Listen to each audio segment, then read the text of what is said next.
Sit back and get ready to have the most fun you ever had with an electronic device.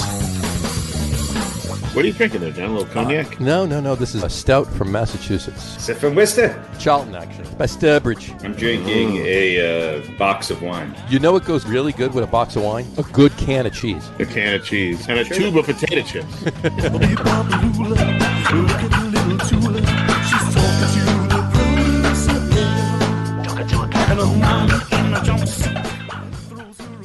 All right, everybody, welcome out to the Lager Room. It is Wednesday, March 24th, 2021. Jersey Johnny coming at you, and with me, as always, are none other than Mr. RadioPete and Mr. Harry Lug Nutz. Say hello, guys.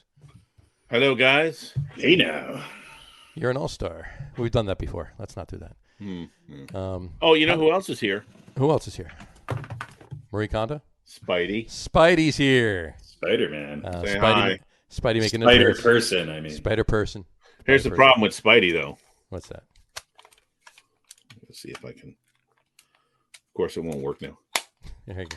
He's got a trap door in his chest. He's got a trap chest. Look at that. Look at that. So you That's can hide.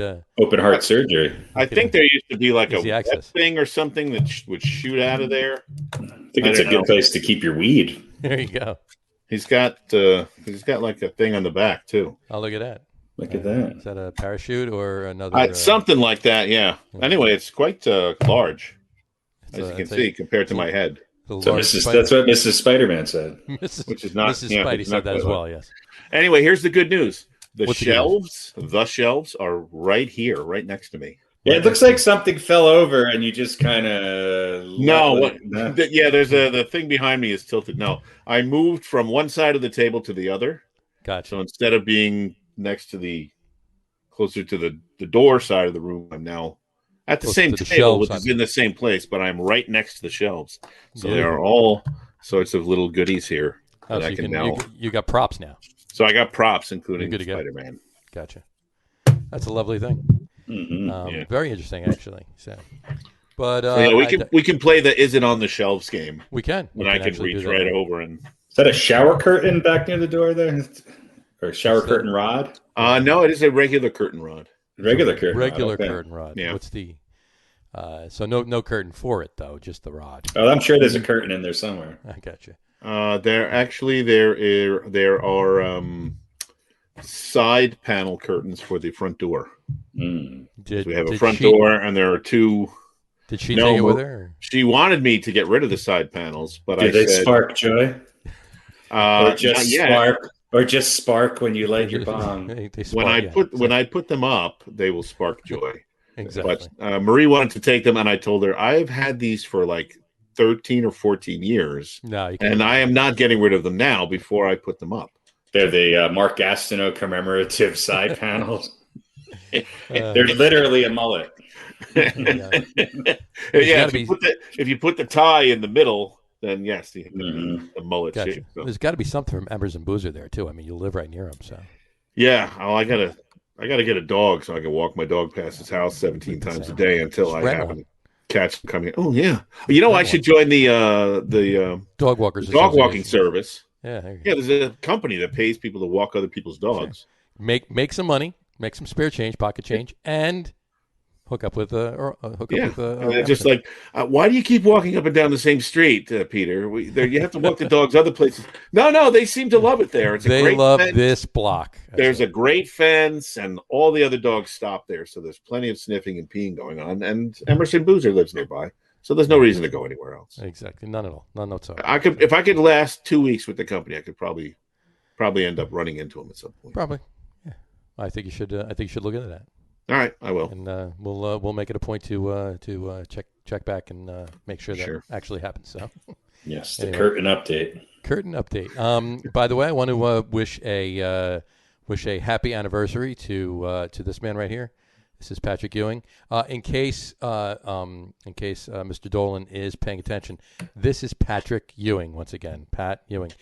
31 years ago today, he had his 51-point game against the Celtics. So sweet. It's a 31st anniversary of his career high 51-point game. I thought Julius Randle was going to hit that last night the way he was going. You know what? Yeah. He almost had a shot. He had 37. He had. Yeah, but he had 37 with like 12 minutes left. I thought maybe it was just.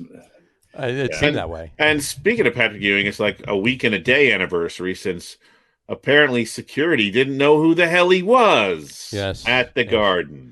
It is. And unfortunately, both his Hoyas and my CU Buffs are both out of the tournament now. So yeah, but hey, it's nice to see the Big East being represented again in the NCAA in a way that's significant. This is true. It's thank you, Syracuse. It's pretty interesting. Yeah. Saturday. Are in the Pac-12 now? Sunday was the Pac-12. Yeah. Sunday was an interesting day of games. I'll tell you that much. Mullets and everything. It was great. Yeah. But I digress. Well, I digress back into basketball for a minute. The NBA. That's what the ticker's saying. We're supposed to be on the NBA. Are we going to talk about the NBA? Let's talk about the NBA. I think it's Do the NBA. you even have an NCAA? Let's talk about the NBA, the National Bowling Association. Do I even have an NCAA ticker? What am I new? There we go. There you go. All right. I love the cable television circa 1986 graphics. Come on. It's nothing. They're fantastic. Got a classic Chiron going on here. It's perfect. It works perfect. I think it's great. That's yeah, right. Al Jazeera would be proud. Absolutely. It adds that. By the way, have you watched reminiscent nostalgic effect to it? So. Have you watched the Al Jazeera coverage of the tournament? It's phenomenal. Yeah, I have. Actually, it's phenomenal. They are, believe it or not, a really good news organization. They are one of the 3 or 4 news channels that I actually do watch. Yeah. I do like their coverage. Their Mets corner is fantastic. It's fantastic. It's amazing. It really they say it's the reason for all the terrorist bombings. Unbelievable. But and everybody points a weird finger. It's just this guy named Alfred Jazeera, and it's in his basement in Hoboken. He's an English fellow who started his news network. It's actually in the Middle Alfred East. J. Azira. Azira, yeah, right, exactly.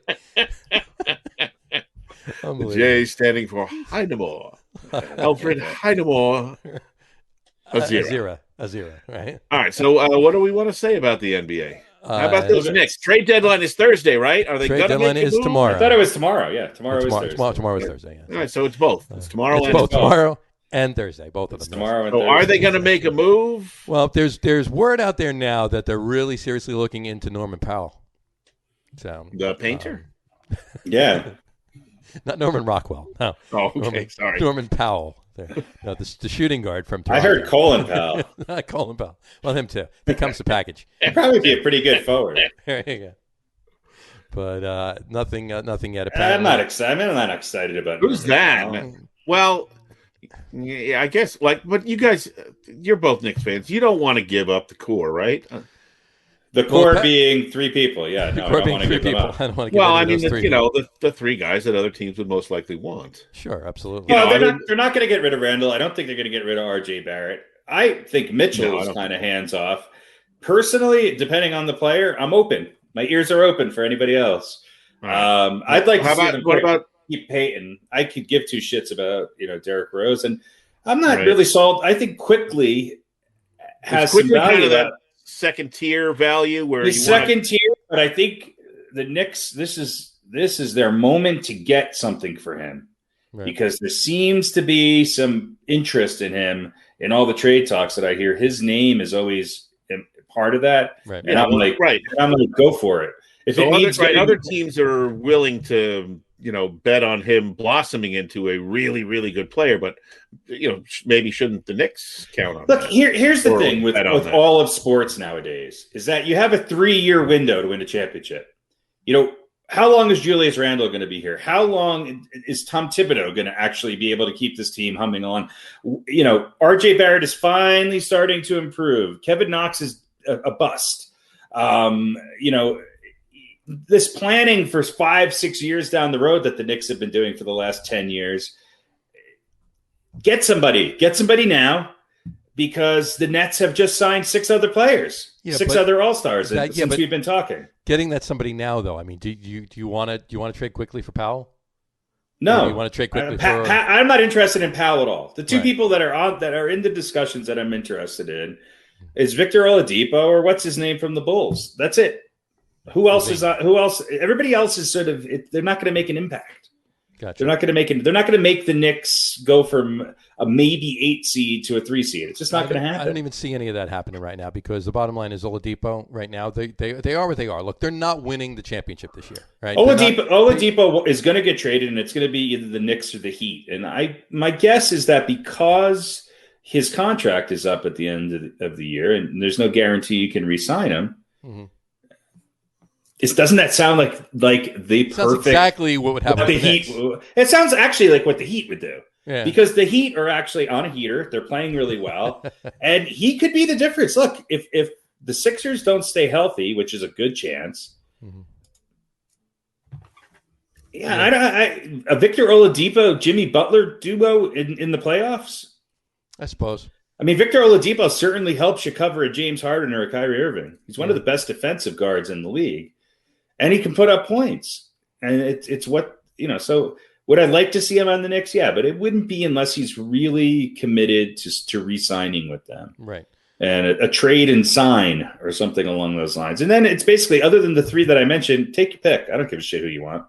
I mean, it doesn't really matter. There's nobody there that's word I've heard mind-blowing. Word I've heard too is that they're looking, especially Houston for Oladipo, they're looking for first rounders. They're not necessarily looking for. And the Knicks have that. Yeah. So, and that would be fine, But I'm not so sure that they want to give them up. But we'll see what happens with that. I also heard Kirk Heinrich's name mentioned. As well. Again, it's just like, oh God, Kirk Heinrich. That's going to be the game changer, Joy. It was actually tweeted out a few people tweeted it out like within the last hour and a half that said they're pinpointed on acquiring him. Yeah, that sounds like the low hanging fruit that the Knicks would like. Right. Wow, that's just going to be, incredible. Right. It'll be. If the Knicks wait 2 more years, maybe they'll sign Andre Iguodala. There you go. There you go. I just, they may as well, if they're not going to sign somebody major, they may as well ride it out. Well, they're a 500 team. Ride it out. See if you can make the playoffs. If you don't, who cares? Honestly, that's my opinion right now. And if you're gonna be able to get Oladipo and do a sign and trade or something like that, trade and sign or whatever, then I was gonna say sign and drive, but. If you're going to be able to do that, then fine. Then you make it. You do that trade. You do that. But other than that, ride it out. Look, they're not winning. They're not getting a piece to move ahead and be able to win this year. They're not winning. They're not winning the championship this year. It's not happening. So if you're able to sit tight to where you are, and then maybe you can go out and woo Oladipo to come here after the year, even if he goes to Miami. You get him afterwards. Either you guys interested? Or go ahead. Yeah, I'm just wondering: is Zach LaVine even a reality? Is this just talk, or is this a reality? It sounds like less and less about Zach LaVine. I've heard less and less. But the Bulls are saying he's not going to play, and that they're going to sit him until the trade deadline. So I don't know. I mean, until New Orleans is always in the talk for him, but I mean, it's. I don't know. I don't know if that's a reality. I mean, that excites me. As much as I like Victor Oladipo, and as much as this is without a doubt a career season for LaVine, and I sometimes think it's easy to shine on teams that are less than fantastic. There's just a lot of garbage time points. He's a dynamic player who kind of checks all the boxes and is, I think, on paper, probably a better fit than, or at least a better upgrade than Oladipo. He probably is. I mean, he probably wouldn't touch the ball as much as he is in Chicago, but he would give the Knicks something that they have not had in a very long time, which is somebody who can really create his own shot. And imagine with the defense having to collapse on him, what that would do for some of the other Knicks. Yeah. It's exciting. It would be. It's interesting to think about, but I've heard a little less and less about it. And I just popped up a quick search right here. Everybody is saying that Oladipo is definitely going to be traded. Where? Who the hell knows? But it sounds like it's going to be Miami or the Knicks, and it sounds like Miami's in the lead for that. Yeah. So let me throw a couple more names at you and see if you guys have any interest. These are just guys that I'm hearing are sort of on the block. Aaron Gordon from Orlando. Any interest? Why would apparently, according to this story, the Magic are looking for a first rounder and perhaps a young asset, both of which the Knicks have. Yeah, they can have. They can have Knox in a first rounder. They definitely need another small forward. So yeah. Okay. I'm not that excited about. He's really up and down. I mean, he'll score. But if you could get rid of. I mean, obviously, let's not make this a radio trade where, the Knicks get to dump all of their garbage and a first round pick. But who might you be willing to part with for him? Yeah. Would you do quickly in a first rounder for him? Do quickly in a first rounder? No, absolutely not. I wouldn't either. I wouldn't do a first rounder if they want Kevin Knox or, But I mean, again, where is he at in his? He's 24, 25? Yeah. Is he still on his rookie contract? Yeah. I don't know. I don't think so. But, he's a 14-point-a-game guy. Yeah. Who's averaging, well, listen, the old saying is you got to get good before you get great, right? So this is a nice addition. I would rather see a more dynamic 2 than Gordon. I think Gordon's I don't think he has the ability to create like a Levine or a Oladipo does. I want a guard. I want an actual guard. All right. Well, let me throw another couple of names at you. Not guards. How about LaMarcus Aldridge or Andre Drummond? How about Drummond? LaMarcus Aldridge is he's an older version, and he's just going to take up space that what's his name would be taken right now. So I'm not. We don't want LaMarcus Aldridge. Okay. And LaMarcus Aldridge right now is a guy who's going to go to the Lakers or going to go to Utah or some other team that is. The Nuggets would be a good fit for LaMarcus Aldridge because he's going to contribute in a playoff setting, but he's probably going to come off the bench unless the team is really short in their front line. I just don't think that he fits in with the Knicks, and he's too old. I don't want any more Derrick Rose. I want young guys who are going to be in their prime for the next 3 years. Yeah. How about Drummond? Malcolm Brogdon. Brogdon's interesting. I mean, kind of more of a.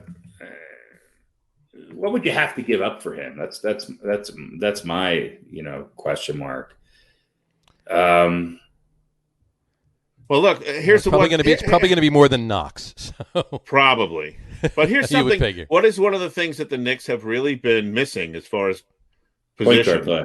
A good point guard. How many years has it been since they've had a really solid? I like Peyton in that position. I really do. Brogdon's kind of a tweener. He's a point guard, but he's also kind of a point shooting guard. I guess what was he? He was rookie. In 17, 16? He played for the Bucks, right? Did he start with the Bucks for? Yeah, and a lot of people said that was a big mistake to let him go. And then the as a result, the Bucks had to bring somebody else in. He could have been that number 2 guy to help out John. I like Brogdon. I do like him. He's not a great 3-point shooter, so he doesn't really help you there. He's not even that great of a regular shooter, but he is a scorer, and he's a pretty good assist guy. I wouldn't give up a first-round pick for him, but I'd give up, 2 Kevin Knoxes and a third-string small forward. 2 Kevin Knoxes, a third string, and a ham sandwich. Yeah. All right, one last one for you, and I think this is going to be a no, but I don't really, unless you're maybe looking to just kind of a little insurance, perhaps, so you get into the playoffs, would be Kyle Lowry. Because I like Kyle Lowry. Yeah, he's old now, and you could probably get him for not a whole lot. I mean, he's a god in Canada, but yes, whether that's going to translate into the Raptors, needing an arm and a leg and a pick in order to get rid of him or not. You're right. He's old. He's older than you think he is. But he's like 35 or 36 now. Yeah, but I think he's washed up, but he could be a guy that might come in. Can he be the Derek Harper? He's a guy who, if the Knicks had a better shooting guard, and he could be the Derek Harper that comes in at the end of his career and is that steady presence and just plays lights out in the playoffs. Right. I don't mind it, but I think you're looking at this year and next year, and that's it with Lowry. And I don't think he solves the need for them to get a catch and shoot 3-and-D kind of guy. Yeah. Kind of a point guard. He can create, he can certainly score, he can shoot, but I think he needs another guy next to him. Now, Kyle Lowry and an Oladipo, or Kyle Lowry and a Zach LaVine, now we're talking. Right. Yeah. Now I'm willing to get rid of it. Now I'm willing to get rid of Barrett. What about a Kyle Lowry and a Norman Powell? Norman Powell does nothing for me. He just doesn't do anything for me. I just figured package them up together, Yeah, that's right. Yeah, but you mentioned Drummond before. In the last couple of days, I've heard a lot of Drummond, not fanboys, but a lot of talk, a lot of chatter on the possible Drummond trade. What does he bring to the Knicks that they don't already have? Yeah. I mean, they have two good, legitimate centers. Mitchell's playing pretty well now that he's back. I think they've got younger, better versions of Andre Drummond with more length and who are, quite honestly, are better off-ball defenders. They don't need. So I don't. They don't need that. I don't think. I agree. I think it's if they can work something out with Oladipo, maybe something with Levine, any of those other names, maybe maybe a Lowry if if it was in a situation like Harry was saying. But other than that, any of that happening, I say just at this point, write it out where you're going. There, a number of these players are going to be available. You make a move and you try and get them in. And they're probably going to be available around you if you're the Knicks, because Miami is looking and Boston is definitely looking. And listen, don't sleep on the Nets. They may not be through. No. Because they are now the team, I think, in the league that players want to go to. I read an article somewhere about all of these names that you just mentioned. They're all going to wind up in Brooklyn. So it's just going to be. Yeah.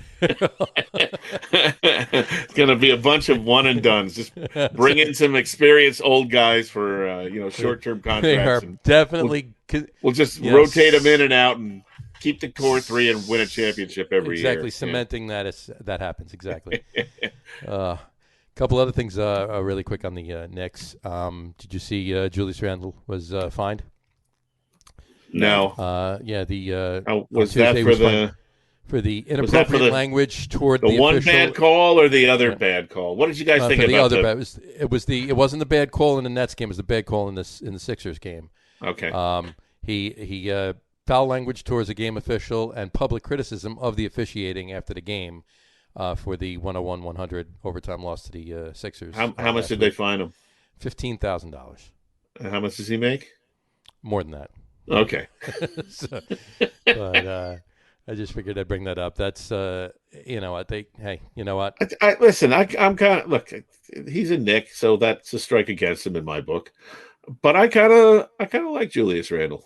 No, I do too. I think. I mean, obviously, as a player, he's good. He's come alive this year, but also if he's willing, call people out and speak the truth. So. And it had to be frustration too because of the bad call in the Nets game a couple days earlier. Right. And at that time, here we go. Yeah, and I think it was after the Nets game he said this happens too often, or this is always happening. And I think he said it again after the Sixers game. Right. Which exactly. So.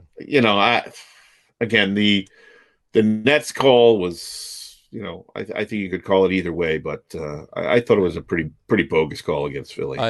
I thought it was. I've heard the arguments for it. He's a big guy, and any time there's contact, it's significant, but not at the end of the game like that. Right. With the game on the line, making the officials deciding it. That was poor officiating, and he had every right to be frustrated. And I like the fact that he spoke up about it. And I agree. It's not like he needs a GoFund, account to pay the fine. No. He's like 15. I got that right here. Boom. Hold on one second. Here you go. Yeah, I got that. Here's 30. Here's 30. I got a few other things to say. I got that here in my Spider-Man chest secret cavity. I got 25 grand. So there you go. Take it out. I got a wad of $1,000 bills in there to take care of my fines. I don't know if you saw this, but the Wizards game last night, a fan was kicked out. You see that? No. Yep. The article says it's been a while since we've heard from Knicks and Madison Square Garden owner James Dolan, but fan walked into Madison Square Garden last night. Within 5 minutes, was kicked out because he was wearing a T-shirt that said "Ban Dolan." So James Dolan immediately had him removed from his arena. Once a diva, always a diva. I mean, you know what? Seriously, I blew my nose in a tissue that was thicker than Dolan's skin the other day. Seriously, dude, what is your problem? I mean, we don't need to go into this because I think so many people have, including myself. But he's the black cloud over that organization, and until he sells the team, I just don't see them doing a damn thing. I really don't. It's just there's still something. It's just they're just not going to be able to. They'll probably pass on getting anybody this year, and then they'll overpay an injured Lonzo Ball or somebody who is exactly what they don't need in the offseason. I just sense it, and I'm hoping for the best, but it's just I want them to land a Levine or a Bradley Beal or a Victor. The Knicks need to get back to having a top player on that team. And look, Randall's fantastic, but he needs some help. Yes, he does. And but the fact that they are doing what they are doing, and it's such a pleasant surprise. And absolutely for Dolan, that's the key to it, right? It's good press. The Garden, I mean, the fans are limited, but even if they weren't, the Garden would be back full every night. And why would he make a move? I don't know because I think the pandemic actually gave him a pass, because if you remember, Spike Lee was sort of leading this boycott the Knicks thing that would have happened right when the pandemic, Yeah, but what they've done now, though, everybody is thrilled with what they've done, and they would be back this season. I think that's good enough for him. I don't think he wants to win, but I think he not enough to really make the big move, at least not this year, because he's getting good press. It's a feel-good story. So we'll deal with it next year. This year, I think he's got enough that he wants. And you're right. He's going to be a bigger factor in keeping those players from coming to the Knicks probably than anything else. Yeah, it's certainly not going to be Thibodeau. But here's the thing: players are expressing interest in playing for the Knicks. Yeah. So when an Oladipo says, "Hey, I want to play for the Knicks or the Heat," or Zach LaVine, I think it's not like you're hearing pushback. Like, I'm not going there. No, right. I don't hear it. I think a lot of it has to do with the interaction of agents with the Knicks organization. I just hope that a lot of it is not as Dolan staying out of it. Leon Rose and Tom Thibodeau doing enough of but you can't expect out. But you can't expect Dolan to stay out of it forever. No, even if he says he's going to be hands off. He's he's too much of a nebbish. He's got to be in there. Mm-hmm. Well, we will see what happens with that. That's for sure. I don't think a whole hell of a lot else is going on. In Nets news, Kevin Durant is not back, and now Kyrie Irving is taking a few days off. I guess it's birthday week for Irving, so he needs the week off. It's his birthday, so he needs to go. They still keep humming along. And the other story is that James Harden, I think, if he hasn't cemented the MVP vote, look, are they playing the Jazz? Is it tonight? I think. Tonight. Well, I think with LeBron if he gets getting hurt, I think Harden's probably in the lead. But if Harden alone gets a win against the Jazz, the Nets play the Jazz. Yeah. So if that ends up being a W, then Harden's got to be the MVP. Right. With everything that he's done. Yeah, I mean, he would definitely be in my top 3. I mean, he's having a hell of a year. Yeah. The year's not over yet, though. This is true. Well, that's true. Yeah, and they're 1 point. They're 1 game back of the Sixers. Yeah.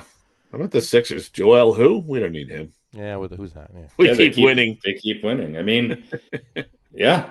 Bucks are right there too, but everything else is, I mean, literally the Knicks are in 7th place right now, but they're a half a game out of 4th place. Right. Yeah. I mean, you talk about the MVP, and I know I sound like a broken record. The Joker's got to be there. He's got to be in the conversation. Yeah. He's putting up James Harden numbers as a center. He's got to be in the conversation. The Nuggets would be a sub 500 team without him, without a doubt. It's definitely I personally think it's definitely between the two of them. I think right now, if the season ended today, I would say it would be James Harden. But yeah, but it's I would say it's at this moment between the two of them. If you want to, and everybody, everybody coming back for the Nets, that could actually work against Harden. Right. If he has to do it alone, then people are going to go, well, sure. The other guy, not that Djokovic is completely alone, but he certainly doesn't have the talent around him that James Harden has. So. No, nowhere close. And the other guy who's not in the conversation but should be is Damian Lillard. Yeah, I don't know how he ever gets the kind of. I mean, well, it's the same thing with Jokic because they play out west, right? Yeah, at least here on the East Coast, he's never going to get that press unless they, maybe take over first place, and then people start to go, "Oh, who is this team? Who's this? Dame what? Oh, Dame who? There's a team in where Portland? Is that in Maine? Portland, Maine. I didn't know there was a team in Maine. How come they're not in the Eastern Conference? Exactly. That's the only way he's really going to get any attention. But I mean, when was the last time a center almost averaged a triple-double with averaging 27 plus points a game? Yeah. It was yesterday. It was Djokovic. No, I mean, for a season. I mean, it's unbelievable. It's unbelievable. Yeah. I mean, Embiid's right there. Where would you have to go back to, I wonder? Oh, geez. Maybe the Olajuwon days? I don't think you have to go back that. No, I think the last center to average a triple-double, I don't think any center other than Wilt Chamberlain's averaged a triple-double in a season. I think you're right. In fact, didn't we? I either read this or we didn't have this conversation before. But I think you're right. I think it's just it's Wilton and the Joker. That's it. And the Joker's, I don't think any centers ever average a triple double for a season. It's insane. It's too bad he's not no American. I know. He could win the MVP if he wasn't a foreigner. I don't think that's the case, but I don't either. No, it's not. It's not. One other note. Well, unless anybody else got anything. Nope. What's his name? Actually, there's only 2 players that ever average a triple double in a season. Besides Djokovic? In a season. Who's ever averaged in a season. Is it Wilt and Westbrook? Westbrook, and the other one should be obvious because he did it, I think, multiple times. Or maybe he did it once. So there's only 2 players that ever did it. Westbrook and Oscar Robertson. Robertson. Yeah. So maybe there'll be 3. See, this is good. We get to witness history. There you go. All right. So just a quick note. The Jew-hating video gamer, Myers Leonard, traded to Oklahoma City for Trevor Ariza. Traded to the Tel Aviv Stars. He's playing for Trevor Ariza and a second-round pick in 2027. So. Trevor Ariza, now there's a guy that... Yeah, he's a kind of a guy the Knicks should have hung on to, right? I thought that when they got rid of him. He's the guy who I could see going back to the Lakers and hitting a clutch 3 with 6 seconds left in Game 5 or something. Yeah, or getting a block or a steal. Talk about a quality defensive player. He's very Andre Iguodala-like. Yeah, and springs in his legs. That guy Robert Horry-ish. Yeah. Oh, so that was it. And what was it? And what was the round pick? Second round in 2027. Second round in 2027. 2027, yeah. And Trevor Ariza, that's what you get for second round pick 6 years from now. Who did he go to? The Heat? That's what the story said. Oklahoma City. Oklahoma City. So the Heat traded him. So the Heat are making room. Yeah, there you go. Yes. And they look. I think you're going to see Oladipo go to Miami. Yeah, they were going to make. I think that handwriting's right there. Yeah. Yeah, they were going to make room anyway, and then his incident, and they had nice Just things helped to him say. along. Yeah, he was part of our run to the finals last year, but we've decided to cut ties. They were nice about it, but yeah. Well, we'll see how tomorrow plays out. That's a sure. lot of Jews in Miami, I think, was part of their statement. No, I admit they probably didn't say that. I'm sure they didn't. No. So, no. But in any Miami event, Beach, different story. Well, yeah. Boca, sure. But they don't make it that far anymore. Listen, he's going to Oklahoma. He'll probably fit right in there. Sure. I mean, not with the team necessarily, but with some of the culture out there. Now. One of the reddest of the red states is all I'm saying. All right. Yeah. But let's not beat up on Oklahoma just because. No. You might lose one of our Oklahoma listeners. No, I'm not talking the team. I'm talking the culture there. We understand the political culture there. Right. So, in any event, let's move on. Plenty of other good old boys to get on Twitch with out there. They have other people they hate far more. Yeah, there's plenty of other people they can hate on. So, all right. And on that note, if you will, let's wrap up NBA and go to our top 10 list tonight. How does that sound? How does that grab you? Also NBA related. It's also NBA related. That's why we're doing it now. So our top 10 list tonight is top 10 shooting guards in NBA history. Top 10 shooting guards in NBA history. Okay, we're going to do this the same way we've been doing it the last few weeks. I will read them and we'll go forward and we'll go from there. So let me pull up my cheat sheet information here so I can see. How many do we actually have on the top 10? Is it 10? 11? We actually have 11. We have 11. We have a tie. We have a tie for fifth. So that's what it is. So our top 10 shooting guards in NBA history. I'm going to start with number 10. Number 10 is going to be right here. There we go. Pete Maravich. Peter Press Maravich. Wasn't he on our point guard list, though? Pistol Pete. No, Pete wasn't. Was he? No, he wasn't. No, he's he a wasn't. point guard. So. He's a shooting guard. I always thought he was a shooting guard anyway. But okay. Where am I? Here we go. 5-time NBA All-Star, 2-time All-NBA first team, 2-time All-NBA second team, NBA All-Rookie team in 71. He played for the Hawks from 70 to 74, the Jazz from 74 to 80. That's both New Orleans and Utah, obviously. And he finished up his career the rest of 1980 with the Celtics. Had 15,948 total points for his career.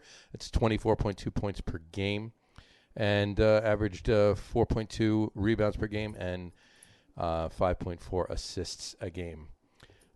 Pistol Pete Maravich. Not bad numbers. I'm sure he was happy to go from New Orleans to Utah. That must have been a culture shock for him. And he almost made it on our as the subject of our top 10 basketball movies. This is true. Yes, that's right. He absolutely. Yeah, look, he was kind of nobody really had seen anybody quite like Pistol Pete when he came to the league. No, he was a phenom, and look, those are pretty good numbers. 25 a game, that ain't bad, or 24.2 or whatever. 24.2, 25. Right. 24, we'll call it. That's fine. That's really, really good. There you go. Number 10. Alrighty then. Number 10. Pistol Pete Maravich. There we go. And one more thing about number 9. Did you? Or are you kidding? No, I don't have anything else. All right. Number 9, Earl the Pearl Monroe. Vernon Earl Monroe. That's his name. He played on two teams. He played for the Baltimore Bullets from 67 to 71, and from 71 to 1980, played for your New York Knicks. He's NBA champion in 73, 4-time NBA All-Star, All-NBA first team in 69, NBA Rookie of the Year in 68, All-NBA All-Rookie first team in 68, and member of the 50th anniversary team. His number 15 is retired by the Knicks. His number 10 is retired by the Wizards. And he had 17,454 points. That's 18.8 points per game. 3 rebounds per game and 3.9 assists per game. Earl the Pearl. What do you have to say about him, Harry? I just think he and Walt Frazier made the absolute best backcourt, certainly in the Knicks history. I think maybe in the history of basketball. It's a great backcourt. Look, he was on a great team. with Wes Unseld and with the Bullets. He came to the Knicks. You know, the Knicks had won a championship, then made it to the finals and lost. Mm-hmm. And nobody thought that they could play together, Frazier and Monroe. And you know, I think Walt Frazier's numbers would have been, and Earl Monroe's numbers both would have been a lot higher. But they played together. They played together really well, and they were unselfish. And again, it's just a great Knicks team. And you know, I remember Monroe. Monroe lasted a little longer than Frazier. I remember him kind of as a very, very young kid, kind of in his last days. But again, this is part of that Knicks team that I just wish I could go back in time and watch because, well, much like Jets fans, this is all we got. This is true. And he had Earl the Pearl. He had another nickname. Remember what it was? No. Black Jesus. There you go. I was gonna say my name is Earl Monroe. My name is Earl Monroe. There you go. I will just say he's one of the few Knicks I think that I put on any of these lists. Yeah. And he was 10B on my list. There you go. Number 9, Earl. The Nick hater, RadioPete. Earl the Pearl. I'm trying to change, but it's hard. He's working at it. If the Nets suck, then I might, kind of gravitate to being nice to the Knicks. Why would he do it? But you had a long time to practice. I had a long time to practice. It's like surfing. I always say it's like surfing. You ride the top of the wave when you're there, and you look down at the other, and you go, Dragan Petrovic years didn't make you a Knicks fan. I don't know. No, that's please, too soon. Yeah. All right. Well, let's move on to number 8. Number 8 is Mr. Reginald Wayne Miller, Reggie Miller. The only nickname I can come up with for him would be Nick Killer. The Nick Killer. Yeah. Was he though? He beat the Knicks once. Yeah. Well, he beat the Knicks once. Yeah, he had a bigger rivalry with Spike than he did with. He did it in dramatic fashion, and the result was the same as everybody else in the East during that time. Yeah. Look. I've always hated Reggie Miller because of just who he is. He was an asshole who was the best shooter in the game. And to all you young kids out there who are Steph Curry lovers, Reggie Miller did everything Steph Curry did with people literally hitting him in the fucking head the whole game. Okay? He did everything Steph Curry did when you were able to play defense. Okay? Right. Yeah. So he's great, and he's turned out to be a really great announcer, and and one of the moment he lives in a Wendy's now. At the moment, he does. I saw that he lives in a Wendy's, and he kicked Kenny Smith out because he went to McDonald's or something. Well, I would too. Nobody wants. Well, he wouldn't let Kenny in. Enough Kenny Smith. Kenny Smith has officially become the. Who's the lead singer of the Foo Fighters? Dave Grohl. Dave Grohl. Yeah. He's the Dave Grohl of sports. Like Dave Grohl is everywhere. It's like Dave Grohl just shows up. He's like, "What's this? Oh, Dave Grohl. Let's do a duet with Dave Grohl." Kenny Smith is everywhere. It's like he's just on everything. I mean, granted, I watch a lot of basketball related things. But Kenny Smith is just on everything. I saw a Wendy's commercial back to back with a General car insurance commercial. Oh, Kenny Smith was on both of them. Yeah, I haven't seen the General one yet. He was sitting on Shaq's shoulder. he was begging Shaq to let him sit and eat lunch with him. That's right.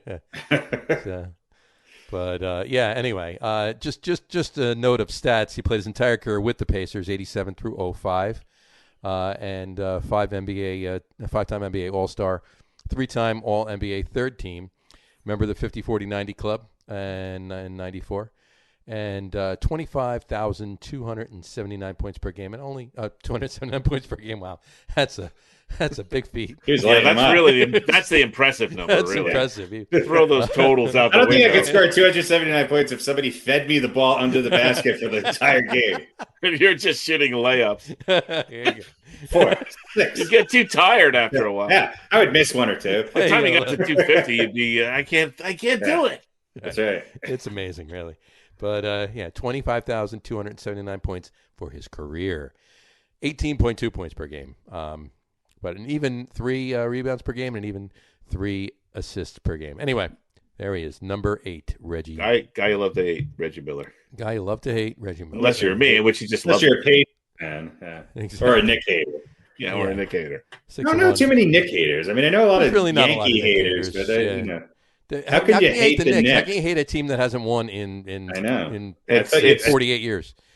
I mean, you're a Mets fan and a Jets fan. The Knicks fit right in. Well, here's and the net right, and here's the Nets. Okay, so you picked the one basketball team. Mets, Jets, and then no. Here's the thing: my father instilled in me when I was a young lad that you were not allowed to root for two teams from the same city or the same state or kind of the same region. Like you could never be a Yankee and a Met fan. You had to pick one, and the other team you were obligated to hate. You couldn't be a Steelers fan and an Eagles fan. And an Eagles fan. You had to pick one or the other. Right. And that, unfortunately, I mean, I've been trying to sort of wean myself from that. The Mets, Jets, Nets thing is just, God, there's got to be like an at birth sort of social worker who can break people of that. Yeah, that was, listen, we've all made bad choices in life. And you know what, though? I've said it for years. I've said this to you since we were, kids. Mets fan, Mets Giants makes more sense than, to me anyway, than Mets Jets, because Mets fans, when they first became fans, a lot of them were Giants fans, and they didn't want to be San Francisco Giants fans. They were New York Giants fans. So they became Mets fans, and they were Giants fans. So there you go, Mets Giants. That's the connection. It's Giants, Yankees. I know, Knicks, Giants, Rangers. Yankees, Knicks, that's Rangers. That's the logical. I understand. I broke that mold early on because I became an Islanders fan. Right. But other than that, I mean, the only one I break from that is the Mets. The Mets are cute. Yeah. Well, yeah. I mean, my dad was. Hopefully, they're more than cute now. So he was a Yankees fan, so I guess I sort of rebelled by rooting for the Mets. But he was a Jets fan, and we did have season tickets. Well, it all started. With where you were from. So, I mean, a lot of people that lived on the island. Well, but I'm not from the island. That's I know, the thing. But let me finish. I'm sorry. I'm just saying, a lot of people who that was where Queens, obviously Mets. Then the people moved from Queens to the island. So that the Jets. I don't know why it just seems to always track that way. But I mean, there's so many generations now of New York fans that it's obviously there's going to be cross pollination. Sure. Yeah. But me being from upstate, it was weird because, I only became a Devils fan because they were kind of new in town. Yeah, and I became a Devils fan because I always had free tickets waiting for me. Oh, that's good. I mean, any of my friends that were hockey fans. How many Devils games I went to because there were so many damn free tickets. It was ridiculous. Any of my friends that were hockey fans were Ranger fans. Yeah. And they certainly weren't Islander fans. And I think it was a mix of Jets and Giants and a mix of Mets and Yankees. But, I was sort of in that zone where, we didn't really have an identity.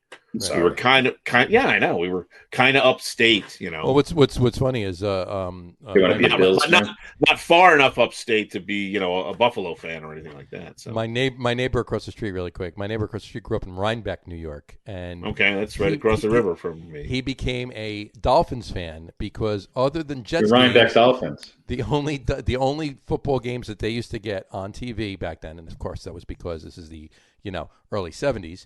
Was the Dolphins were on, so he was watching the Dolphins every week, so he became a Dolphins fan. That's the reason why there's so many Dallas Cowboy fans, because the Dallas radio station would you could hear it all the way in Nebraska. Yeah. So that's why in the middle of the country, or all over the country, I mean, you just so many. Plus, then in the 70s, there was this whole marketing campaign to make them America's team. Oh, yeah. Sure. Well, that's right. That's when I became early on. They won Super Bowls early on. That's why you had so many Cowboys fans. The same thing with the Cardinals and what was the legendary station, KMOA or whatever it was, out of St. Louis. Used to cover KMOA. They used to cover 2/3 of the country basically, and everybody could get the Cardinals game at night, so they would put the radio on and listen to the game. Insane. Well, back to our top 10 list. We were really moving there. We made it all the way. Number seven. Let's get to number 7. Number 7 is Mr. Ray Allen, Walter Ray Allen Jr. To be exact. Nickname Shuttlesworth. From the I thought it was Mr. Opportunity. Mr. Opportunity. Ray Allen, the opportunist. The opportunist. Well, he also got pretty good shooter too. He got game. So yeah, he got game. Yeah, he got game. So he played for the Bucks, the Sonics, the Celtics, and the Heat from '96 to 2014. I just think of him as a Sonic for some reason. Yeah, well, he won a championship with the Celtics in 2008 and with the Heat in 2013. So that's kind of the beginning of the build the team. There you go. Yeah, it actually probably was. Yeah, actually. 10-time NBA All-Star, All-NBA second team in 2005, third team in 2001. Got the Sportsmanship Award in 2003. Look at that. 24,505 points for his career, 18.9 points per game. He had a little higher in rebounds than others so far, 4.1 rebounds per game and 3.4 assists. There he is, Mr. Walter Ray Allen Jr. Anything from either of you on this particular number 6? There we go. Number 7, Ray all-time Allen. Great shooter, Ray Allen. There you go. Yeah, clutch shooter too. Clutch, yeah. Absolutely. He's got he's number 2, I think, in threes, right? I think so, yeah. Yeah. Steph's number 1, he's number 2, and Reggie's still number 3, I believe. But there you go. For the Ray time Allen. being. At the moment. Yeah. At the moment. Till tonight's game. Give it time. Get tomorrow or Saturday. Number 6. We move on to number 6. Clyde Drexler. Clyde Austin Drexler. Clyde the Glide. Clyde the Glide. He played for the Blazers from... He's a Blazer. 83 to 95, and then finished out his last 3 years of his career with the Rockets. And won a championship. Won a championship with the Rockets, yep, he did. In 95. 10-time NBA All-Star, All-NBA first team in 92, 2-time All-NBA second team, 2-time All-NBA third team. Member of the 50th anniversary team. His 22 was retired by the Blazers and the Rockets. Had 22,195 points in his career. That's 20.4 points per game. Clyde Drexler. Anything on this gent you two want to? I mean, I think he goes underrated. I think early on in his career, even in college, he was just incredible. And he kind of reminded me of a combination of George Gervin and David. I mean, he was bigger for a shooting guard, but he had that ability to go to the rim and shoot. And he was just, almost Dr. That's why the George Gervin thing comes. I mean, he was really, really creative around the rim and a great shooter. And look, he played a big part in that second, championship for Houston. He did. And, I think he's one of the most underrated players. I mean, he was definitely in Jordan's shadow because they built up that one time that he played against Jordan in the finals as a big, big deal, and Jordan smoked him. Yeah. Well, he wanted to go to a contender that year too. He wanted to. He begged Portland for a trade, so they sent him on down to Houston. So, but well, there you go. Number 6, Clyde the Glide, Clyde Drexler. That brings us to number 5B. Number 5B is Mr. Beard himself. There he is. It just dawned on me. I haven't been putting the pictures up. It's okay. It's okay. Whatever. I spent time on him here. I'll throw the Beard's picture up. Here we go. There we go. That is the right picture for him on the Rocket. I had to put that up. That's why I was like, wait a minute, I got a good one for him, so I had to get that up. James Edward Harden Jr. He seems, you know what? I mean, I look at how old he is, and he seems like he's like 10 years older than he really is. But it's just the take I get on him. But remember Thunder from 2009 to 2012, 2012 to this year on the Rockets. And what was weird though is he wanted to leave. He wanted to leave the Thunder because he didn't want to play behind. He didn't want to play behind Durant anymore. Yeah. Well, he still doesn't have that problem. I guess he doesn't have that problem anymore. But not for the last 16 games or this so. is true. This is true. This is very true.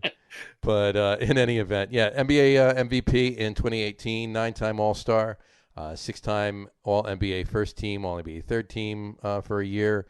NBA Sixth Man of the Year in 2012, 3-time NBA scoring champion, last 3 years actually. Assist leader in 2017. No stats. Obviously, his career is still going, so we don't have a total. I don't have a total on this particular page of what his point totals are at the moment. So, I defer to you guys. It's a lot. He'll have a very large number when he retires. He's the youngest ABA player to ever play in the NBA. I mean, that's he's sort of a throwback, and yet he's also, there's something singular about James Harden that I can't quite put, name somebody who he reminds you of. I can't think of anybody else. That's the weird thing. He has an odd physical presence. He is faster than he looks. He's a great shooter. He has a strange, almost, he has like a Euro step plus when he's passing. It's almost, he's got better handles. He's got better handles than you would think to look at him too. Absolutely. He's an excellent ball handler. And he's deceivingly quick. That's the thing. He doesn't look like it. It looks very methodical. But he does everything well. He handles the ball well. He can get to the hoop well and finish getting to the hoop. He can shoot from the outside, lights out. He's an excellent passer. Okay, maybe he doesn't play great defense, but he can play defense when he wants to. I don't think he's a horrible defender. This is the same thing that, people... He's probably one of the better defenders on the Nets right now. Well, he's probably the best defender on the Nets right now. But, and the most durable. I never thought I would say, there's something about him. And he looks like he's in the worst shape of his career. I think it's the haircut change for some reason. I don't know what. Maybe. Because he's not. He's not, but he just looks bigger than he's ever looked. But then he just goes out and plays, 42 minutes a night after night, or 46, yeah. and Right. And it's like when they really need him. It's like street ball almost. He looks like some of the old school guys that would have played in the ABA. Yeah, he's like Fat Lever, only with a foot more height and way more shooting range. He wanted out of Oklahoma because he didn't want to be in anyone's shadow. Right? He went to Houston, and that went sour. And then he was just an absolute pariah for the what he did there. Although he's since apologized, but I don't think that's going to really make things all super sweet for a lot of fans in Houston. But now he's come to the Nets, and he's a completely different player. And because who you're comparing him to, he's got nutcase number one in the backcourt with him, and he's got it's glass ankles on the other side of him. But you kind of go, where was this guy all these other years? I think he was that guy in Oklahoma City. I always thought he was. I thought him and Westbrook but just were coming both, off the bench, it never really got the press. Yeah. Well, right. They were the big three. He was a sixth man. Yeah, that's true, but not in the same way that he's. And for the first couple of years in Houston, especially when Chris Paul was there, I mean, they were a good team. Yeah. It just I think he realizes what I've been talking about is that his time's running out, and I think he does want to win a championship. And he realized, it would have been nice doing it myself in Houston, but that ain't going to happen. Yeah, well, they didn't seem like they were ever going to give him, the surrounding cast to get it done. So he had Chris Paul, then he had Westbrook. I mean, they gave him bigger names than a lot of other teams had, but it just wasn't enough. And yeah, well, and he also had a horrible coach. Right? Yeah, he had a terrible coach, and Westbrook at that time was still a little bit more wild than he seems to have really calmed down and kind of become a little bit of a different player too. So. But now he's holding up the what's the phrase I'm looking for? Holding up the bridge, bailing the water out of the ship with everybody out. The other big two out on the Nets. So good for him. Yeah. Well, we'll see how that continues, and eventually we'll have a point total for him. But he's got a lot right now. He's a little racking him up every night. He's got a ways to go. So number 5B, James the Beard Harden. James Edward Harden Jr. That brings us to number 5A. Number 5A is the Iceman himself, George Gervin. Played, 1972 to 1990. He played for, his first team was the Pontiac Chaparrals. There we go.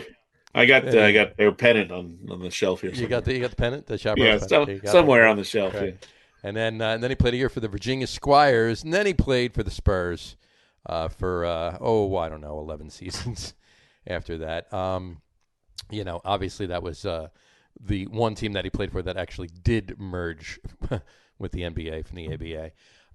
Bulls for a year and retired. Played with MJ for a year. But yeah, and he coached for a couple of seasons too with the Spurs. He was assistant. Anyway, I mean, prior to what we know as the most recent Spurs, the Popovich, Duncan, Admiral, Ginobili, Parker years, he was the Spurs. Name a Spur before them. George Gervin. That's it. I mean, he was, again, you put him in that list of players when it was Dr. J and George Gervin and David Thompson and Adrian Dantley, and there was just some amazing scorers back in those days. In the late 70s, early 80s of the NBA, there was, he was one of the best. Yep, 9-time NBA All-Star, All-Star Game MVP in 1980, 5-time All-NBA first team, 2-time All-NBA second team, scoring champion 4 times, 78 through 80 and in 82, 3-time ABA All-Star, 2-time All-ABA second team, All-ABA rookie first team. His number 44 is retired by the Spurs. 26,595 points in his career, 25.1 points per game. So, yeah, you're absolutely right, though. Yeah, before the Spurs teams that anybody is watching basketball now can mention the names, all there was. Yeah, it was George Gervin, absolutely. And one of the great all-time commercials, although I can't remember what it was for. Maybe Gatorade? Was it Gatorade? Where only the Iceman can finger roll. Yeah, that's right. He did have a pretty amazing finger roll. Yeah. He did. I forget what the commercial was for, but I do remember that line at the end. I don't remember it.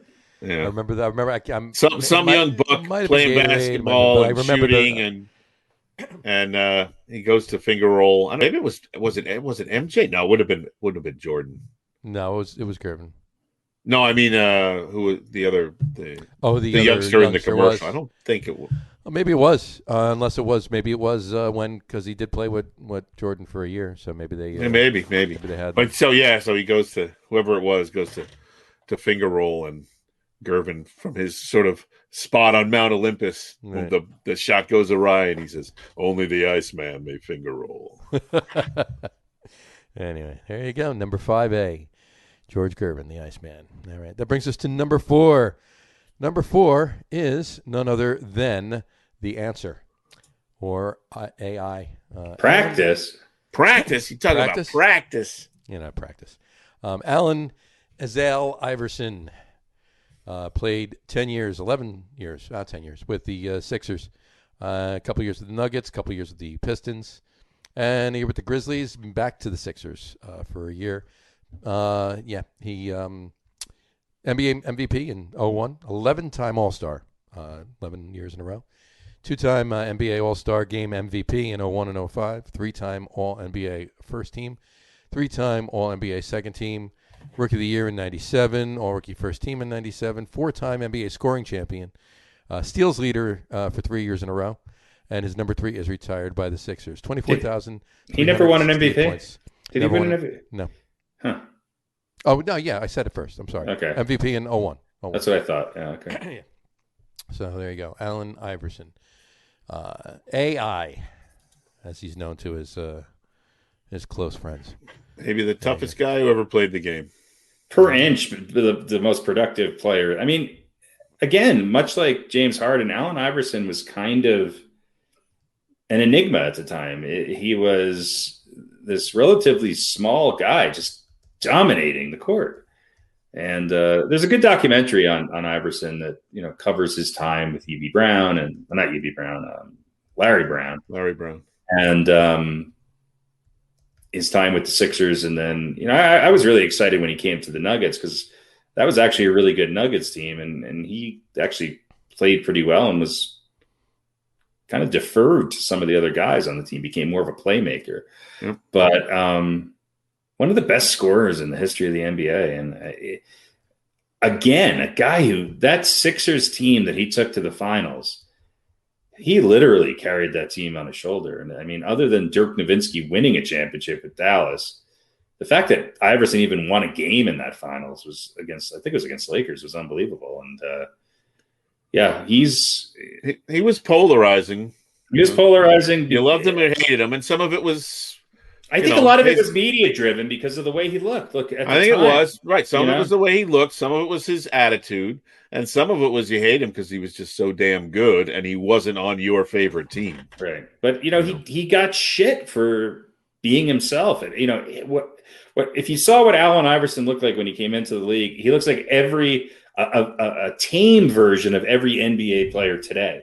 Yeah. But he was racially judged, culturally judged by the media and by fans alike because he looked like where he came from, and he wouldn't change because of that. He wouldn't conform, and he wouldn't play the media game. No, he spoke the truth at all times. But he was a great college player and a great NBA player, and I think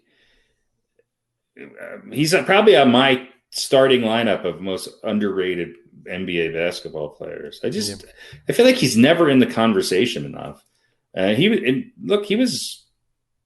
was one of the top 3 or 4 players in the NBA for 10, 15 years. Yeah. He's just he kind of gets a short. Oh, Iverson. Oh yeah, he was great. But people who didn't see him play or didn't see him play that much or don't really dive into the numbers when kind of just I don't know. I think you're right. It's easy to overlook him or to underrate him. Yeah. Yeah. The one guy today who at times has flashes of Iverson is Kyrie Irving. I just sometimes get an Allen Iverson type of vibe from him just because of his ability as a relatively, Kyrie is much taller than Iverson, but his ability to kind of go into the paint and create the way he does. But Iverson was fearless, and he played at a time, he kind of crossed a couple eras in the NBA, but it was certainly a tougher game back then. Right. And he took a beating. He just took a beating. Yeah. Great player. And then I don't remember him ever. In other words, to me, it wasn't part of his general persona to complain about that beating either. It was just part of the game. Get knocked down, get back up, put it in the hoop, and that's how you win, Yeah. Don't complain. Just go do your job. Absolutely. There you go. Number 4, Mr. Allen Iverson. All right, that'll bring us to number 3. Number 3 is D-Wade. Dwayne Wade. Dwayne Tyrone Wade. Jr. Another guy who has quickly drifted off the discussion topic, of great players. But look, you could say all you want about that first championship that LeBron won. That wasn't LeBron's team. That was Dwayne Wade's team. It was Dwayne Wade's team. And, he also helped Shaq win a championship too. So Dwayne Wade in his prime he just seemed to deteriorate very quickly. Yep. Because didn't he come into the league wasn't it almost a year before LeBron? I believe so. I believe he was. He's a year ahead of him. So, or 2, maybe 2, maybe 2. He played the Heat from 03 to 16. Won 3 championships during that time: 06, 12, and 13. NBA Finals MVP in 06. 13-time All-Star, NBA All-Star Game MVP in 2010. 2-time All-NBA First Team, 3-time All-NBA Second Team, 3-time All-NBA Third Team, 3-time All-NBA Defensive Second Team, scoring champion in 09, All-Rookie First Team in 04, and his number 3 is retired by Miami at 23,165 points in his career. That's 22 points per game. And you're absolutely right. That was not LeBron's team. That was Dwayne Wade's team. Yeah, he was pretty badass. He was. Yeah. And I mean, but he was also, he always seemed like a good guy. Like, who hated? He was very personable and marketable. Yeah, that's what I mean. Like, who hated Dwayne Wade? He married a movie star, and right. Yeah. But I don't remember any. Again, not that this, I'm obviously not the official record, but excuse me. But I don't remember, any incidents of him berating fans or getting into any kind of real trouble. No. It just seemed like he was a very personable and likable guy. Like, he was a good guy, and he also happened to be a fantastic basketball player and was absolutely embraced by the state of Florida. He definitely beat out Ron Artest for Sportsman of the Year. Yeah. Did he? Did he though? It was a couple of votes. That's right. By a couple votes. God, somebody's got to do a documentary on that. I don't know if that should be is that the bar though? Well, he never went into the fans and into the stands and beat up a fan that we know of. Yeah. So, not yet. not yet. Dwayne Wade. Ron Hartest. There you go. Meta World Peace. Meta World. No, it's Meta Sandiford Artest now. Okay. Yeah, he changed it. Number 3, Dwayne Wade. Number 2.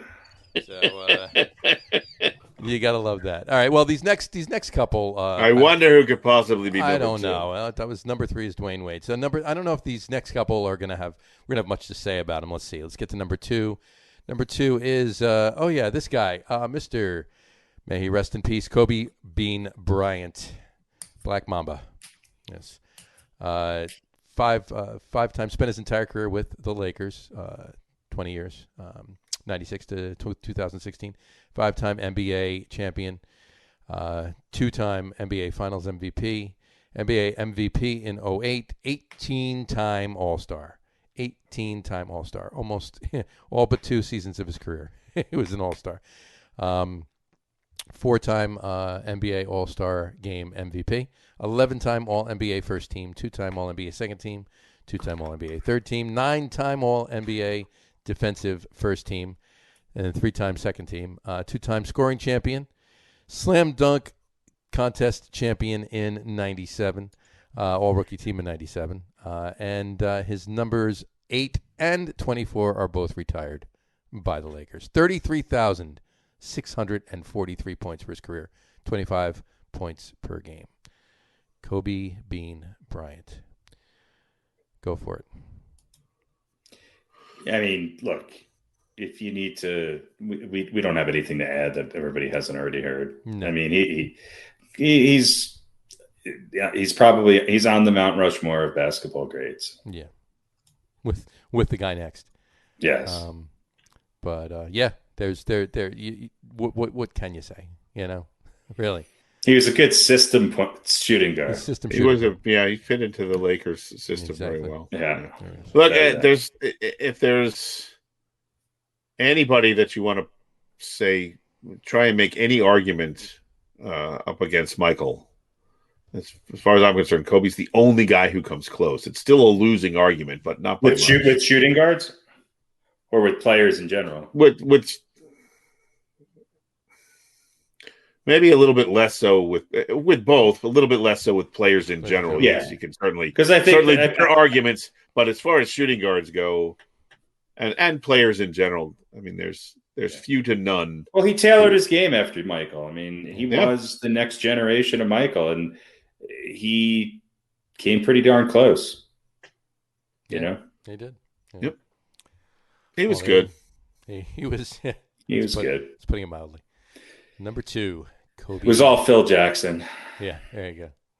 Yeah, it was Jackson and Shaq. Well, it was Jackson for both of them, right? Right. So, there you go. Kobe Bean. And number 1 is World Be Free. And the number Meta World Be Free. Meta World Be Free. Number 1 on our list, and number 1 in your hearts, as the story goes. Michael Jeffrey Jordan, MJ, Air Jordan, his airness. Let's look at these stats, shall we? Do we need to? Come on. I'm having flashbacks of Charles Smith missing 5 layups in a row. Every time I see Jordan, that's what I think of. If you really look at that in slow-mo, there was no foul. Oh, yeah. Oh, you gotta love it. Well, anyway, 6-time NBA champion, 6-time NBA Finals MVP, which means obviously he won it every year he went. 5-time NBA MVP, 14-time NBA All-Star, 3-time NBA All-Star Game MVP, 10-time All-NBA First Team, All-NBA Second Team, NBA Defensive Player of the Year in 88, 9-time NBA All-Defensive First Team, Rookie of the Year in 85, All-Rookie First Team in 85, 10-time scoring champion, 10-time scoring champion. Mostly before, and a lot of that was before he won championships. 87 through 93. I mean, he the first 5 years he was a scoring champion, they didn't win the championship. Yep, there you go. 3-time NBA steals leader, two-time NBA Slam Dunk Contest champion. His number 23 is retired by the Bulls and by the Heat. Three-time Associated Press Athlete of the Year. And I could just keep going on. 50th anniversary, all-time team. I could go on for another hour with his stats. And the recipient of most ghost fouls in the playoffs. 32,292 points. And, folks, he played in less games than others because he retired for 2 years, and he had a shorter career lengthwise anyway. It's 30.1 points per game was his average for his career. Over 30 points per game, folks. Anything to add to that? I mean, really. He was nothing without Pippen and Kerr. He was a good systems player. Yeah, I mean, B.J. Armstrong really propped him up. He was a systems shooting guard. Yeah. He fit right into that. Was it the Jackson's triangle? Well, look, as much as he was a prima donna, he backed it up on the court every single time. And look, he was not a great defender earlier in his career. Wasn't as great a shooter. Wasn't a great shooter either. But he, transformed himself. He learned those skills. He improved on those skills, I should say. And he did what he had to do to. He just knew how to win games better than anybody. Yeah. I mean, that's why Kobe's a close second. LeBron is in the conversation, but I don't think in any sport at any time, with the exception of maybe Mariano Rivera, but even he wasn't perfect. There's nobody that the ball in their hand with the game on the line where they were the prime. I just always knew this is over. Right. It does not matter how hard I yell at my television. Mm-hmm. He and the Bulls are going to win this game. And it happened all the time. Every single time. It didn't matter. Every time. And the only time he didn't win was when he came back midway through the season and they lost to Orlando in the Eastern Conference Finals. Right. Yeah, right. It was even beyond midway, I think. I know it was just after the All-Star break. Yeah, but other than that, it took him a long time to get to the finals. Yeah, and I think once he got there, every time he was there, they won. Right. And he's the perfect example of a team having a ultra superstar where they just put the right role players with him. Yeah. Because I don't care what anybody says. Scottie Pippen's legacy without Jordan is nowhere near what it is right now. I mean, he's just not the player we think he is, or he thinks he is. But he had great role players around him who were made way better than they were by his presence. Sure. And so when the whole team collapses on you, sure, B.J. Armstrong or Steve Kerr or John Paxson can be the hero. Right. Because there's nobody within 10 feet because you have to put 4 people on them. Right. And when that doesn't happen, all you got to do is push off and you'll get your shot. So that's right. That's it. I mean, Craig Elo and what's his name on Utah know all about that. Yeah, sure. But even with that he hit those shots. Yeah, he hit those shots. He made those moments. He won those championships. And look, I'm a big advocate of Kareem. I'm a big advocate of other big men who came before him.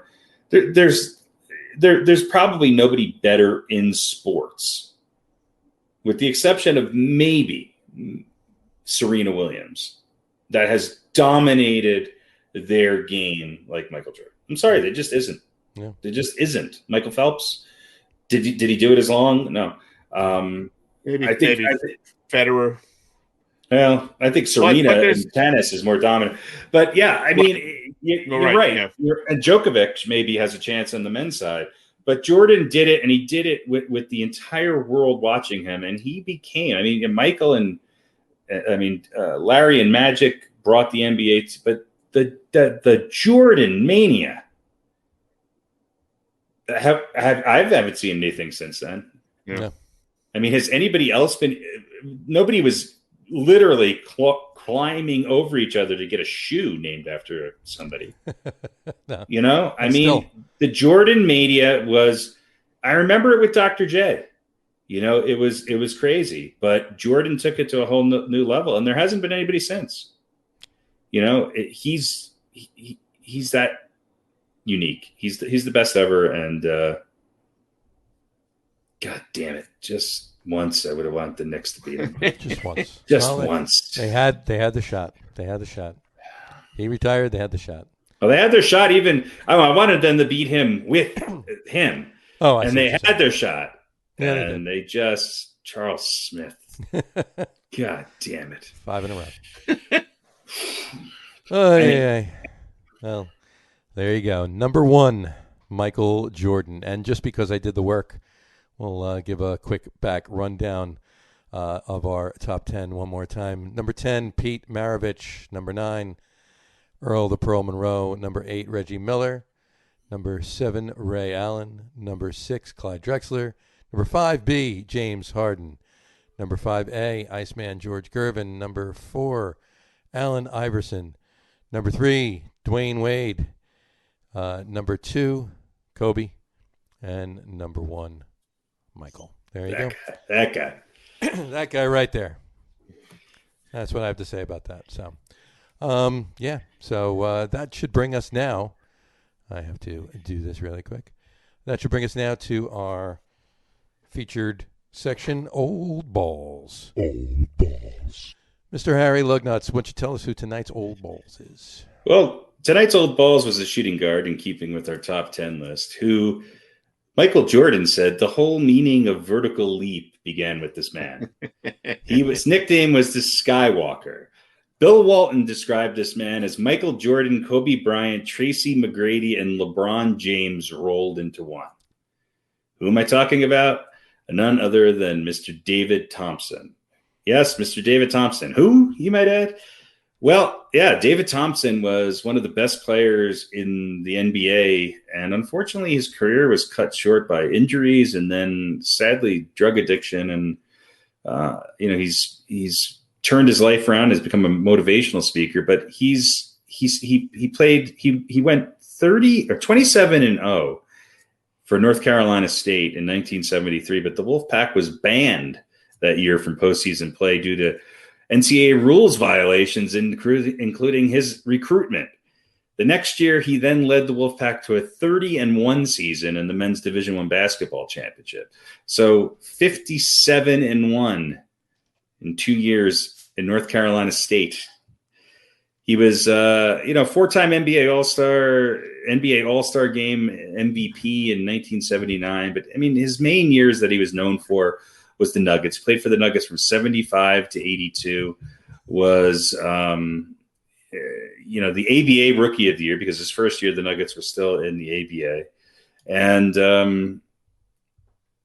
I think he averaged over 25 points a game while he was on the Nuggets. He still averaged close to 23 points a game, 4.1 rebounds and 3.3 assists a game. But, I mentioned some of these guys earlier, the George Gervins and the Dr. J's and that he was just, I remember watching some of those late games when the NBA was, on Sunday afternoons and just being completely fascinated with David Thompson. He was one of the most athletic players to ever play the game. Came in second by a very small margin to none other than Dr. J in the very first dunk contest. And, he signed a then record-breaking setting contract with the Nuggets and then hurt himself later that year. And, he was traded to the Seattle Supersonics in 82. He made the All-Star team with Seattle, but his, for those last 2 years at Seattle, his average went down. And in 84, a knee injury forced him into retirement. So his year was cut short. These injuries caused him to become, really isolated and lonely and led to, addiction, primarily cocaine. And his career-ending in 1984 knee injury resulted from being shoved down a stairwell during a fight at Studio 54. So he's turned his life around. He's become he works with both the Hornets and the Nuggets in their community relations department. And he went back to college and completed his degree in sociology. And he's just one of those guys, much like Bernard King, where they're just cut down because of injuries. But I don't know. I mean, to me, he was I think he was the best shooting guard in the league from 1975 to 1980, 1981. He was just that good. And he's this week's recipient of the incredible designation as the locker room's old balls, Mr. David Thompson. Mr. David Thompson. There you go. First pick of both the ABA and the NBA. Yeah, and he's one of only 6 players to score 70 points in an NBA game. In fact, he scored 73 points, which he thought would get him to the scoring title. And then George Gervin scored 63 points later that night and won by, I think, a percentage point. Yep. So pretty incredible. Pretty incredible. There you go. Well, that is our old balls, and it wraps up the NBA for this week. At this point, we're gonna do a few other things. Let's jump into just a couple of minutes of Major League Baseball. Wanted to touch on the Lindor issues in the contract. I want your opinions really quick. He's hitting right now, Francisco Lindor for the Mets, 342 with 7 hits, 4 home runs, and 11 RBI. And that's over the course of 12 games that the Mets have played in spring training. It's terrible. It's a terrible, terrible trade. Get rid of him. No need to. Now, I just want to point one thing out too. He's in the last 6 games, so not the first 6 games he played, the most recent 6 games he played. He's hitting 476 with those same 4 home runs and 11 RBI. So, he's heating up right before the season starts. He's heating up before the season starts. So, yeah. Are they going to sign him in the next week? Because he's said before that once the season starts, he doesn't want to do anything, and he'll go free agent. I don't think they will. I think they should. They definitely should. I agree. It'd be stupid not to. The number seems to be right around 325. That's what the number seems to be. Whether it's 10 years, $32.5 million a year, or some sort of a sliding scale, or maybe they give him an 11th year. He's 27, right? Yeah. Well, look, if they don't sign him and he walks at the end of the year or goes, he's a free agent, so and he goes somewhere else, then obviously it will be a huge mistake. Yep. If they either sign him or they sign him either before or after the season, well, then something tells me they're going to sign him. Something tells me they'll pull something out and they're going to sign him. Something tells me they're going to sign Lindor and Conforto before next Wednesday. So we'll see what happens. And on a Yankees note, Kluber pitched well yesterday. He's pitched fairly well 3 2/3 innings. Preseason. 3 2/3 innings yesterday. Gave 3 hits, 1 unearned run, only 3 walks and 3 walks, but he had 4 strikeouts. So better than was expected. But anytime he doesn't break his arm throwing a pitch, that's considered a good out. Hey. Well, I'm just saying that's what happened last time. Exactly. Yeah. And Justin Wilson is hurt now. He had some soreness or whatever. I'm not sure what the injury was, but his ERA prior to leaving the game the other day was just a pretty low 23.14 was his ERA. So that was my career ERA in the majors. It was your career ERA in the majors. Yeah, it was a short career, but and an ugly one to boot. You faced one batter, didn't you? No. It was four batters. Four batters. Right, gotcha. And I managed to get up to 23. It's one of the highest ever in league history. I'm pretty proud of it. But it was only after that I realized that lower was actually a better thing. I thought the higher the number, the better, because that's how things go. But I was mistaken. I gotcha. The Judge is hitting 235 right now. He's 8 for 34 with no home runs. Question for both of you, more so for Harry, but both of you. What's going to be a bigger issue this year? The Yankees pitching or Judge and Stanton staying healthy? Well, Stanton, they announced the other day, is not going to play in the outfield anymore during spring training for the New York Yankees. Right. Now, how much is that going to extend into the season? Well, probably. Well, I don't know. He can hurt himself swinging the bat too, right? Didn't he have rib? He can. He doesn't have to be in the field to get hurt. Look, when he was healthy last year, he did fairly well. I'm going to reframe the question. What's more important, the Yankees pitching or Judge and Stanton playing well? Healthy. The answer is the Yankees pitching. Yeah. Because as much as I really like Aaron Judge, and I think he's an incredible player, I think pitchers have finally figured him out a little bit. He's very Dave Kingman-like. Strikes out a lot. Can hit the ball 7,000 yards. I mean, he's that good. Pretty damn far.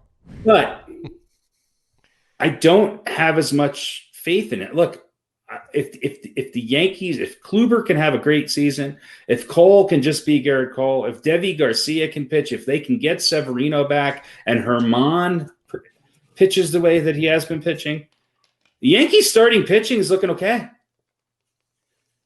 I think it's going to really depend on Severino coming back and not being a nutcase and being able to pitch in tough situations. Right.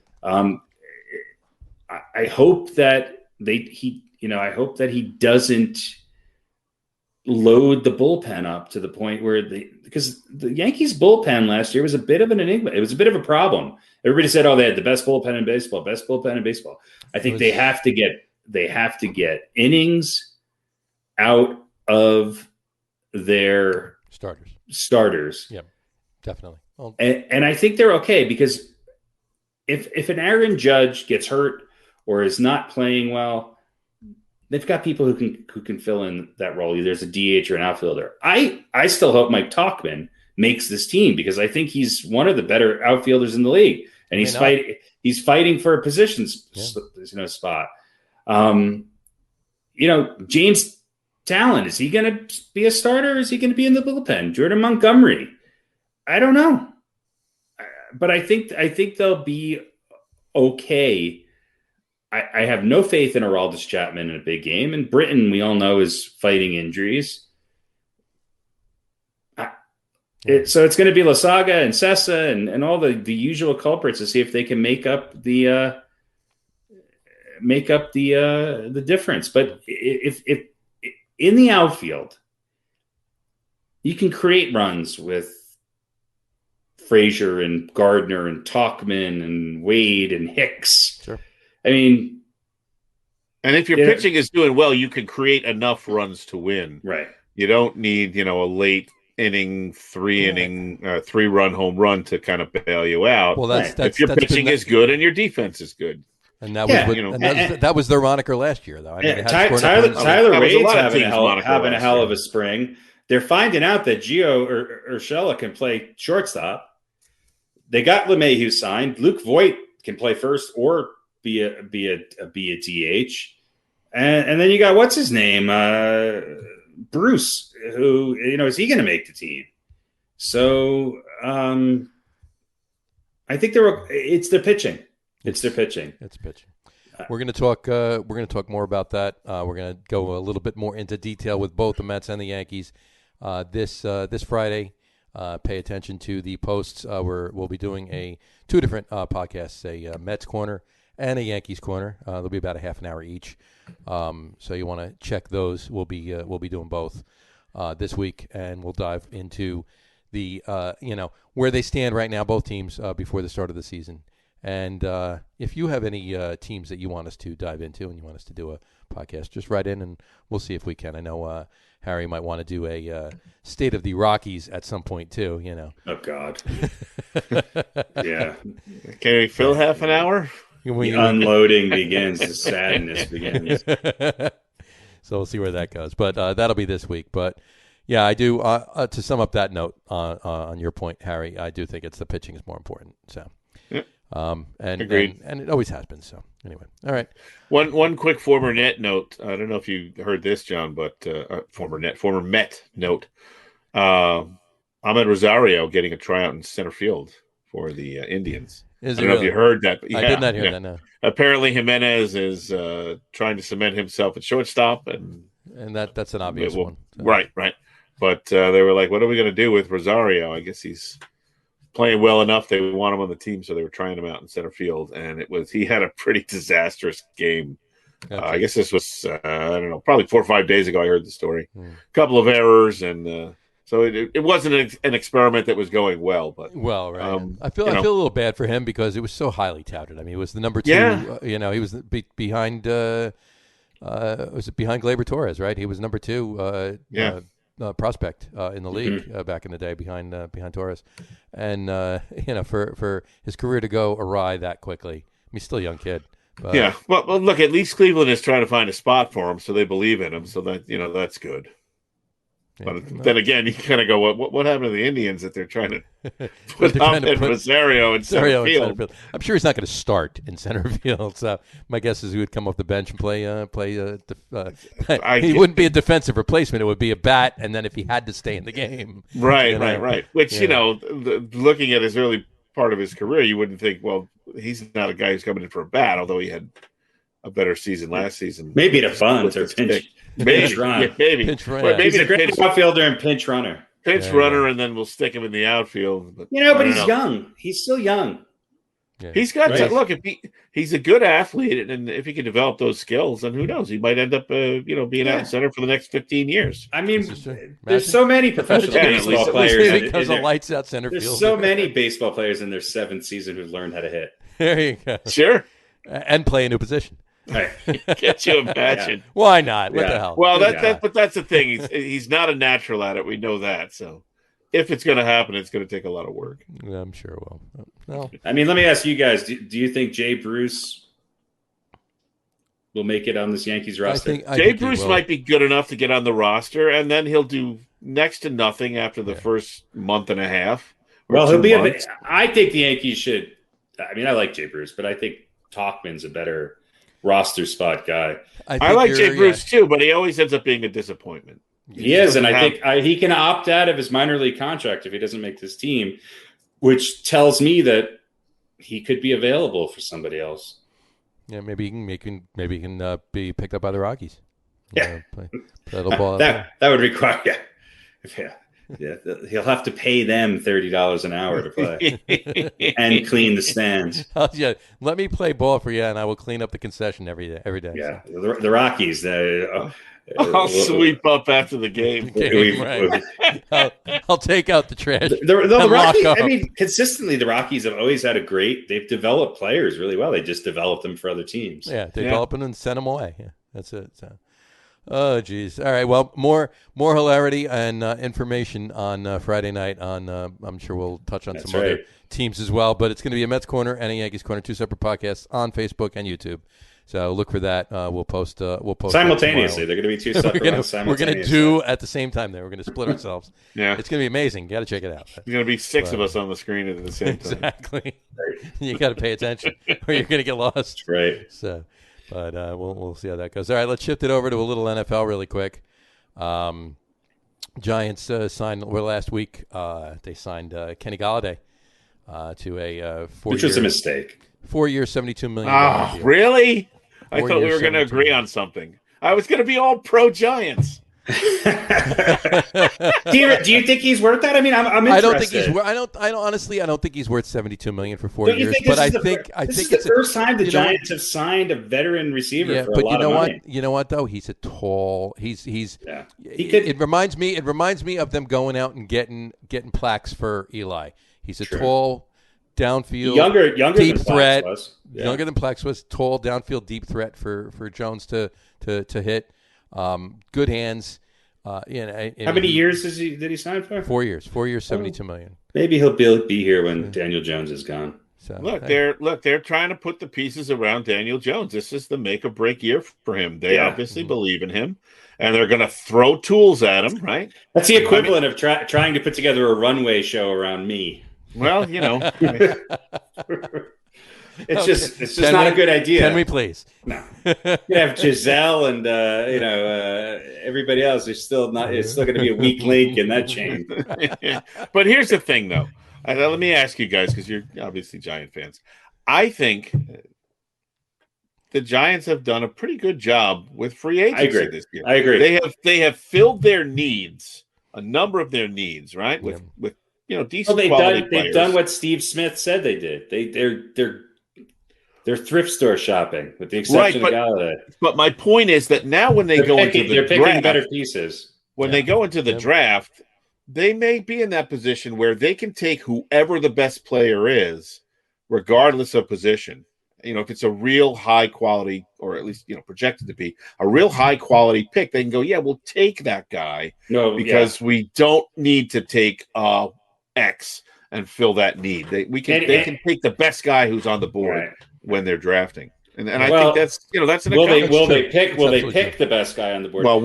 That's another question. But they set themselves up to have that ability. Any chance Pitts is still available in that spot for the Giants? It's possible. I'm hearing a lot of talk about him and the Jets now. I know, but that would be a good fit for them. Now, the conservative, unexciting choice would be to get a really good offensive lineman. Yeah, like like last year, it was a shame last year that an offensive lineman like Tristan Wirfs wasn't available when the Giants picked. He was. Silly me, I forgot. That's my point. I think their pick is still going to work out. I really do think that. Right, but that's my point. Now they can take that offensive linement without everybody screaming, "You needed another cornerback or a defense, an edge rusher." They went out and they got Reggie Ragland. They got Adoree Jackson from Tennessee. Well, he's a free agent, but from Tennessee, and then that puts Logan Ryan and Adoree Jackson back together again. I mean, they were both corners together in Tennessee. So that's what I mean. They filled some of those holes, so now they have a little more freedom in the draft. Absolutely, and they signed. And note on this, they did sign tight end Kyle Rudolph to a 2-year.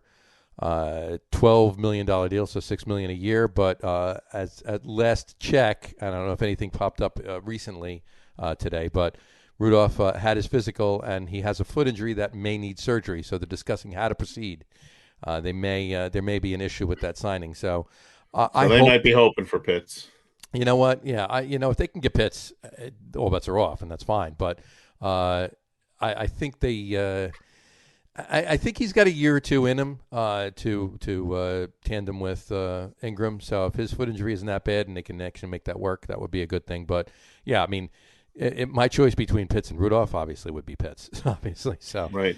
Well, Mel Kiper has his NFL draft projection version 306 out, and that's 306 today. Yeah. And nobody agrees on anything. No. So they have 2 edge guys, a cornerback, an offensive tackle from Northwestern.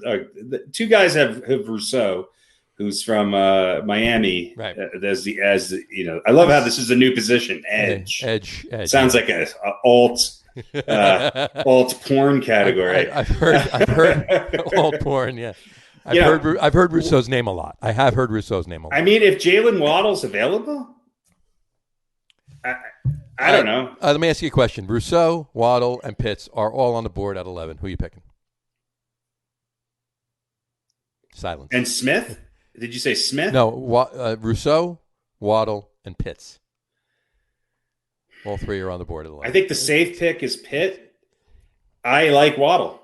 I mean, I would love to get Devonta Smith, but some people argue that Waddle's a better receiver. Yeah, there are a number of people who said... There's a lot of people that say Waddle's better, yeah. Yep. I have a feeling that Waddle, Pitts, and Smith are all going to be gone by 11, but that's just... I don't know. Again, how much stock do you put in the experts? I think Rousseau's going to be gone by then. Yeah. Maybe. Although a lot of these guys are saying there's going to be 5 quarterbacks taken in the first 12 to 15 picks of this draft. So those guys might be there. If that's the case, then 1 or 2 of those guys may be. You would think 1 or 2 of those guys would kind of have to be there.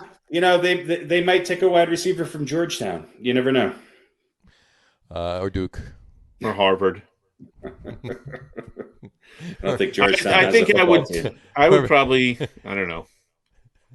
If there's a good offensive lineman out there, or Monmouth. The problem is other than Penne, or whatever the hell you say his name, there's no consensus on who. Yeah, there's the Rotini. There's no good. There's no consensus on the offensive lineman. No. So, well, that's just it. But here's the thing about last year was the draft for offensive linemen, and they picked the wrong one. Is what they did. But I'm not sure they picked the wrong one. They just picked one that hasn't performed great. He didn't. yet. He hasn't peaked yet, or not peaked, but he wasn't horrible. He isn't realizing. No, he wasn't horrible. He got better throughout the season. He did. But if they had picked Wirfs like they damn well should have, it would have been a hell of a lot different. But he's going. He's going to the other side, right? He's going to be right tackle now. Yeah. Right, Solder's coming back as your left tackle. This is a pretty young offensive line, and if these guys pan out, this could be a line. Solder, they lost Kevin Zeitler. They lost Zeitler, right? Right. They lost. No, the talk is Slater, who's from Northwestern, who I think is a left tackle. Mm-hmm. Okay, but my point is the rest of the line is pretty young, and if they do pan out, they could be together for a while. This could be the beginning of one of those, a good offensive line that stays together for some time, but it might be kind of rough for those first couple of years. What intrigues me is the fact that Pat Flaherty's back in the fold. I mean, he's just a consultant, but he's back in the fold. But what's his name? Oh, God, why am I drawing a blank? The guy they got from the Patriots. Is he back at all? Is this? I mean, is he even in the discussion? Solder? I think he's coming back to play left tackle, right? So is he the starting left tackle? Yeah. Well, as far as I know, that's what I mean. He's going to be the starting. They then why? Then why you drafted a tackle? I don't know. I mean, Well, Solder's also 32. Yeah, I think that would be the reason. Yeah, and depth is always a good thing, and maybe you can kind of groom somebody to be there. You could never have enough good offensive line, but God, imagine Galloway and Waddle. With Shepard lined up in the slot. I could go out there and fucking throw more touchdowns than Darnold did last year. As long as I still think that Slayton's going to have. That was the sophomore slump, I think. Good. Yeah, keep him. We'll have all of them because the Giants have always. The only reason why I like receiver is the Giants have always been good at drafting receivers. They haven't really been great at drafting anything else but receivers. Right. And so I like Waddle. I would go with Waddle. Of those three, we said Rousseau, Waddle, and Pitts. I would go with Waddle. What is Rousseau? Defensive end. Yeah, he's he's a defensive end. Plays probably better at a 4-3 than a 3-4. Mm-hmm. You know. Yeah, listen, if Waddle, if you think Waddle's going to be great, load up the offense, man. Yeah, and then maybe Rudolph gets healthy. Then Rudolph could fill in as that tight end. You don't need the Giants also. But you're going to need the line that's going to give him time to pass, and also that's going to open holes for Barkley. The Giants also have that other tool that they can use on offense called Saquon Barkley. But you're going to have to open some holes for him. But your offensive line is going to have to be pretty good at either run blocking or pass blocking. I venture to say if the offensive line was better than it has been over the last couple of years, Barkley would have never gotten injured 2 years ago, much less last year. But, he just, tries to do too much on his own because of everything that's happening around him. So, name the last team that won a Super Bowl by leading the NFL in rushing. No, none. But, with a running back like that and all the other tools and good in the trenches between my gut tells me Barkley's a perennial injury. Well, let's hope not. We'll see. I hope not. But you're right. I mean, but hopefully with some other tools, they won't have to, give them the ball. Not getting the ball 97 times a quarter. So, John, let me ask you this, okay? What do they need to improve on the offensive line? I mean, I think they could use another guard. A left guard. Left more than right, but definitely a left guard. Yeah. Maybe another center. I'm not sold on that, although I think they're okay there. I think they're okay at center. Depth is always a thing, and I think they already have depth there. But if Nate Solder can be 170 or 75% of what he was with New England, then he's, at least for this year, your left tackle, and you move what's his name to right tackle. Mm-hmm. Yeah, and that's a question too, because Solder came over, and 2 years ago he was, and he's a little bit of a head. He's a little bit of a head case. Right, he was not what he was in New England. No, he needs to get back closer to that or to that. Yeah. So I don't know. If Penny Sewell was available, then you got to take him. Then the Giants have to take him. Other than that, I'm not sold. I think you can get offense. I think in the second, third, fourth round, you could draft as many offensive linemen as you want. But build your depth there and just work with them. It's worth taking a chance on a championship receiver who's played at Alabama who can play in an NFL system. I agree. Yeah. Right out of the gate. I agree. But that's the thing. Sometimes offensive linemen cannot – it takes them a while to adapt to the NFL and the speed. If you're a speed guy with the size that Waddle has, I think you got to go for it if he's available. But, I mean, as Giant fans, you have to feel much better about the Daniel Jones issue, put aside for a second, about this Giants team going into the season, right? Yeah, it seems. I do. It's like saying division winners, right? They could win this. It's like getting on a plane and going, you know what? We've got some great stewards and stewardesses, but our pilot is one of the worst in the fucking league. Yeah, but the plane pretty much flies itself. Unfortunately, not so much for the quarterback. You know what I'm saying? And their flight attendants. Yeah. But I'm saying again, assuming and flight assuming attendants, they're not stewards and stewardesses anymore. No, not anymore. Oh, whatever. Fuck that. But point taken though. Team members. Listen, at least you used the word steward and didn't just say stewardesses. Right, he did. Yeah. He did stewards and stewardesses. Yeah, no, he did. Yeah, so I know. Why is that insulting? It's not insulting. I was just saying what they're looking at now. I wasn't insulted. I thought you were absolutely right on. Flight attendant. But it's flight attendant. It's not secretary. It's assistant. Unless you're Secretary of Defense, it's good enough to be Secretary of Defense. Well, then I think that's going to change. Not a secretary. Assistant of Defense. It's going to be. Oh God, that would be terrible. Or flight attendant of Defense. Congress voting on Assistant of Defense. That just doesn't. Anyway, somebody please give me the weekly update of what I'm allowed to not allowed. Only thing worse than that is being the under Assistant of Defense. Yeah, under Assistant. You don't want to be that. You do not want to be that. Let's move on to Jets for a second. Corey Davis. One thing on the Jets. Custodial influencer. There you go. I like that one. Assistant custodial influencer. No. Secretary of custodial influencer. You can't be an assistant anything. Remember, I'm the assistant to the assistant. Yeah, assistant to the assistant. Yeah. Secretary of custodial influencing. That's right. There we go. Corey Davis said that he came in with the thought that Sam Darnold will be the quarterback. Going forward. What happened to? I guess that's it. I guess he was upset, and he's done now. Apparently, StreamYard was like, "No, that was too sexist. You're out. You go sit over in the corner and think about what you said for a while, young man." Where did Harry go?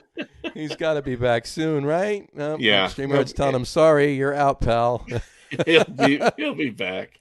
He'll be back. Davis, they're saying he let the cat out of the bag, and he's saying listen, with everything that's going on with Deshaun Watson.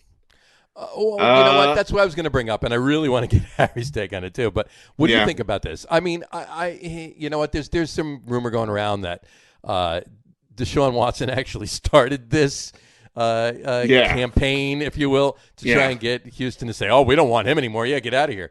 And off he goes. I'll let's see if we get Harry back in a minute, because you're right. I want him in on this, but I'll say this about the Jets. I've been a proponent of. Where'd you go? Oh, there he goes. There he is. By Sam Darnold being the quarterback. Welcome back. Yeah, we were just about to talk about that. I was just going to say I've been a proponent of Sam Darnold getting another shot. And Bradford Darnold? Yeah, Sam Bradford Darnold.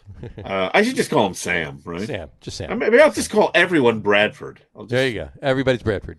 I think if you're the Jets, you got to draft Wilson. And then if you have two quarterbacks, you got two quarterbacks. Right. Yeah, that's one school. He's better. Put him in, just rotate him between plays. It wasn't a problem when Joe Montana was there and the 49ers drafted Steve Young. Mm-hmm. Yeah. Or when Brett Favre was there and the Packers drafted Aaron Rodgers. That's right. Yeah. When Eli Manning was there and the Giants drafted Daniel Jones. Yeah.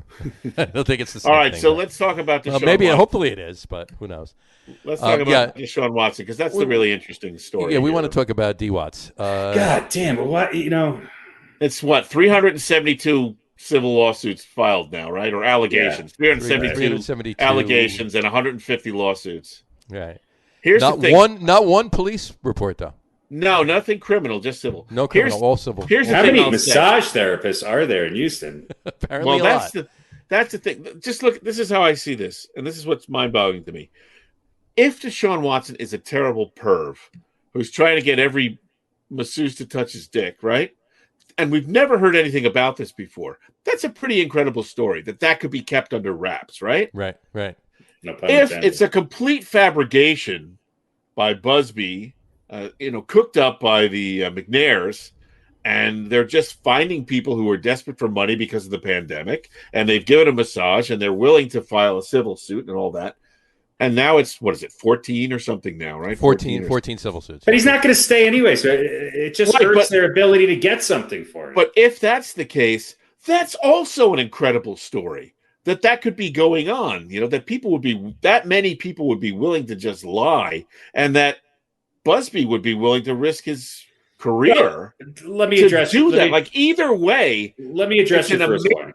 Story. If it's a 1 or is it 0, so maybe it's somewhere in the middle, is what I'm thinking. It always happens this way, though, because look, it's hard for a lot of people to come forward with this. And once one person does it, it sort of it makes other people feel more comfortable in doing it. So I'm not questioning the women, and look, no one's guilt. You have to go through the court of law, and people are innocent until proven guilty. I don't think there's any criminal charges filed yet, right? No criminal charges filed. So, although I don't think that should be looked at as, they're probably not telling the truth, right? No, but it just no. I didn't mean that. No, I know you didn't. What I'm saying is that is this really a PR problem for anybody looking for? Look, if this was Sam Darnold, he'd be retiring. Right. I mean, it's just it is what it is, and it's horrible if it's true. Mm-hmm. And if I was an NFL owner, I would have issue with this. But the reality of it is that it seems like really odd timing. But maybe it's just because he has been in the news and he has been sort of demanding his way out of there. And somebody finally said, "Hey, I think you should know what you're dealing with." It's odd timing, and the source, the lawyer, that's kind of odd too, being the McNair's neighbor and all that. But I haven't heard anybody from the NFL or no one's talking about this. Number one, it's not a topic. Why is this sort of being swept under the rug? Explain that to me. I think because I think in large part it's because it's not criminal, at least not at this point, and nobody really. I don't think anybody other than Deshaun Watson and those women knows really what's going on. That's never stopped anybody from talking about anything before in the media. No, I mean there's been less that's been uncovered. Well, it's been major stories. Yeah, but what is there to talk about? Oh, there was another allegation. In other words, the story's not moving forward except from a standpoint of volume. Right. Well, that has a limited play in the press. Well, no, hold on. If he was the governor of New York, he would be being asked to resign. Oh, yeah. Okay, but who's going to ask him to do what? I don't know. That's my point. If there was 14 allegations against, I'm not going to name anybody, but a second string quarterback on the Minnesota Vikings, do you think they would cut him loose? I think they would. He would have been gone already. He would have been gone up to the third one. But doesn't that, in fact, lend credence to the conspiracy theory? That this is a plot by the McNairs to make him look bad, so there's no way anybody will take him, and then he is forced to either choose between playing for them or sitting out the whole season. I think that that's not in their best interest. Trading him is in their best interest. Right, but they seem determined not to do that. They do seem determined to the point where they don't even care what happens to the Texans as long as he doesn't get out of there. There's no statements, but he hasn't released a statement to the best of my knowledge, has he? When the first one came out, he said, "I equivocally deny it," and haven't done anything like that. Yeah, I don't know. I think it's. By the way, if whoever the Giants do draft, these guys need to have a talking to. It's just like if you need a ride, we'll get your ride. You make millions of dollars a year. There's a guy who's just does it for you. You know, if you need a helping hand, get you somebody. If you need a hand, with an issue, it's just I don't know. Yeah, I mean, this is just so. I think that the volume, though, the number of people makes it an even stranger story. I mean, can you just imagine somebody, you're getting a massage, and again and again and again and again, you're trying to get a handy and you can't get a handy? Well, they said the same thing about Bill Cosby, you know? Well, he found a way around. You drugged 37 women? You know, right, I mean, yeah, but I mean, that's charges were right. But to your point, why did it take so long to come out? Yeah, it seems so odd. Like in either situation, it's because women feel pressured and threatened not to say anything. And then when one does finally come out, it opens the door. Yeah, no, I'm not others. disagreeing with any of that. It's just, I mean, you would think somebody would have spoke up at some point. I think this is a little odd for it to be a conspiracy. I also think that it's something that is just probably the biggest question mark hanging over the future of this next NFL season. Yeah, I mean, this is really big for a lot of. This is really big. Yeah, well, right, and now it's at the point like, will he ever play again? Right. You know, I mean, how does Houston take him back if he says, "Okay, I'll stay. I don't want to go anywhere. I'm in Houston. I'm here for the."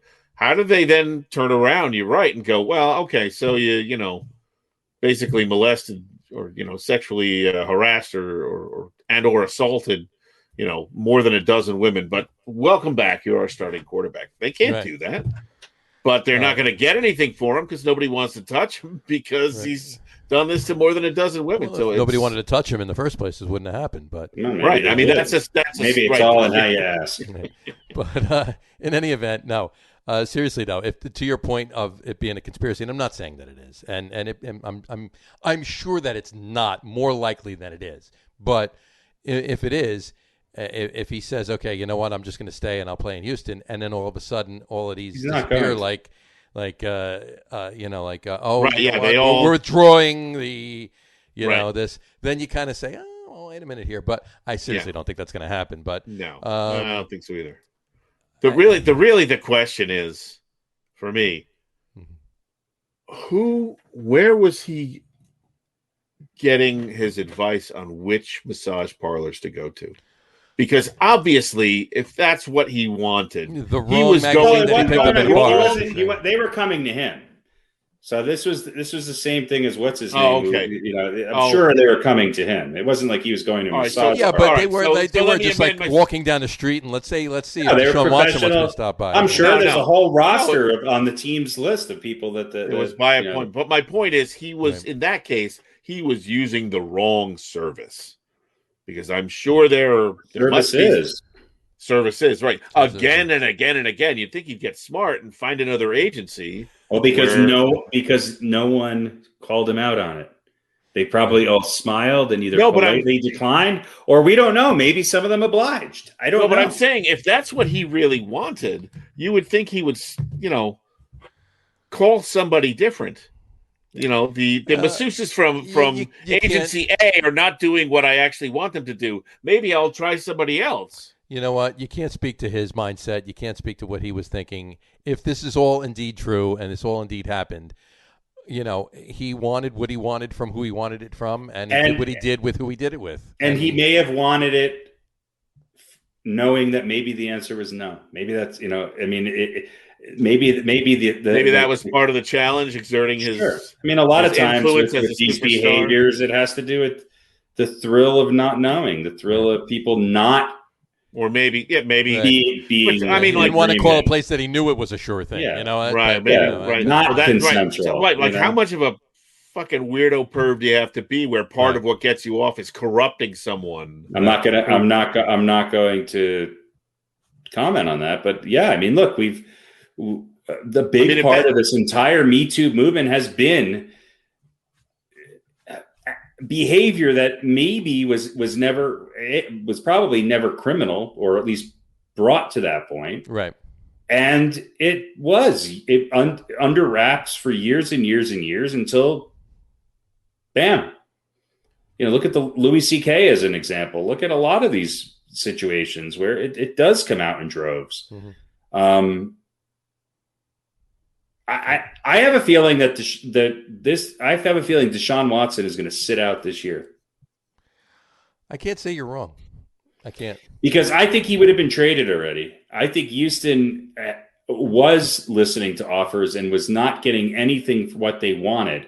Look, in their position, they have one of the top 10 players in the NFL, maybe higher. I don't know. Let's just use that as an argument's sake. And they were not being offered what they felt was fair compensation, which is why they dug their heels in. Right. Now, maybe you're right. Maybe some of this might have been coerced to go forward. Not saying it's not untrue, but I think his future is sitting out this year and hoping that this is water under the bridge and that he'll take his chances in a year. I think that's what you're going to see. Just pulling up something here. Yeah, it's very odd, and it's sad.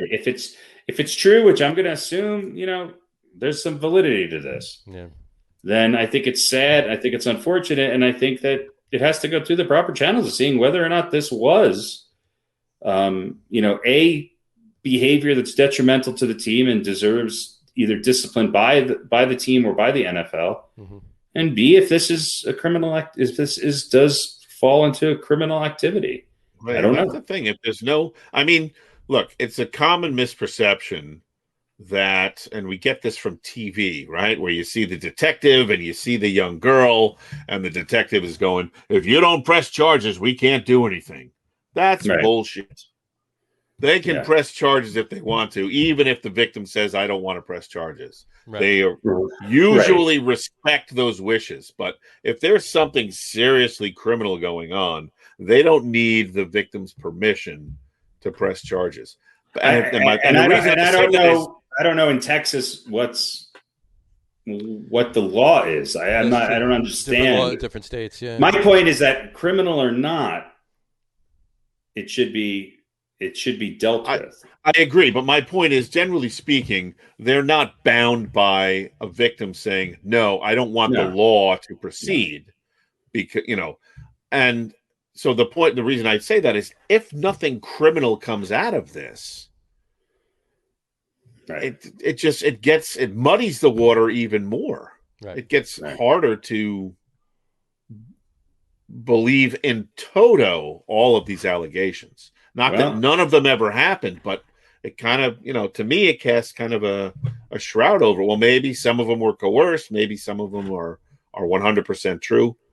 But if they don't find anything, I think the number is just so extreme that I just don't buy into the coercion or, conspiracy theories. I just think it's impossible that you could get that many people to come forward and lie. That's why I was saying it might be somewhere in between. There might be a couple or a handful of incidents where this happened. And maybe Busby found, a bunch of other people who wanted to cash in. That's all speculation. It's all speculation. And who knows? But I'm sure eventually, and probably much sooner than later, something, whatever way it's going to go, is going to come out of this. Whether it's just a matter of him being, suspended by the NFL or the Texans, or nothing happens and he gets traded, or he's going to be suspended for a year. Yeah. But look, listen. The investigation could take a year. Yeah. With that many incidents to go over. And that's another question too. If there are no criminal charges and this is all civil suits, are there suits? I don't even know if there are suits. There's civil 14 suits. Yeah, 14 filed civil suits. Yeah. But there's no criminal charges or whatever. If it remains that there's no criminal charges, how can the NFL, or for that matter, the Texans, suspend them?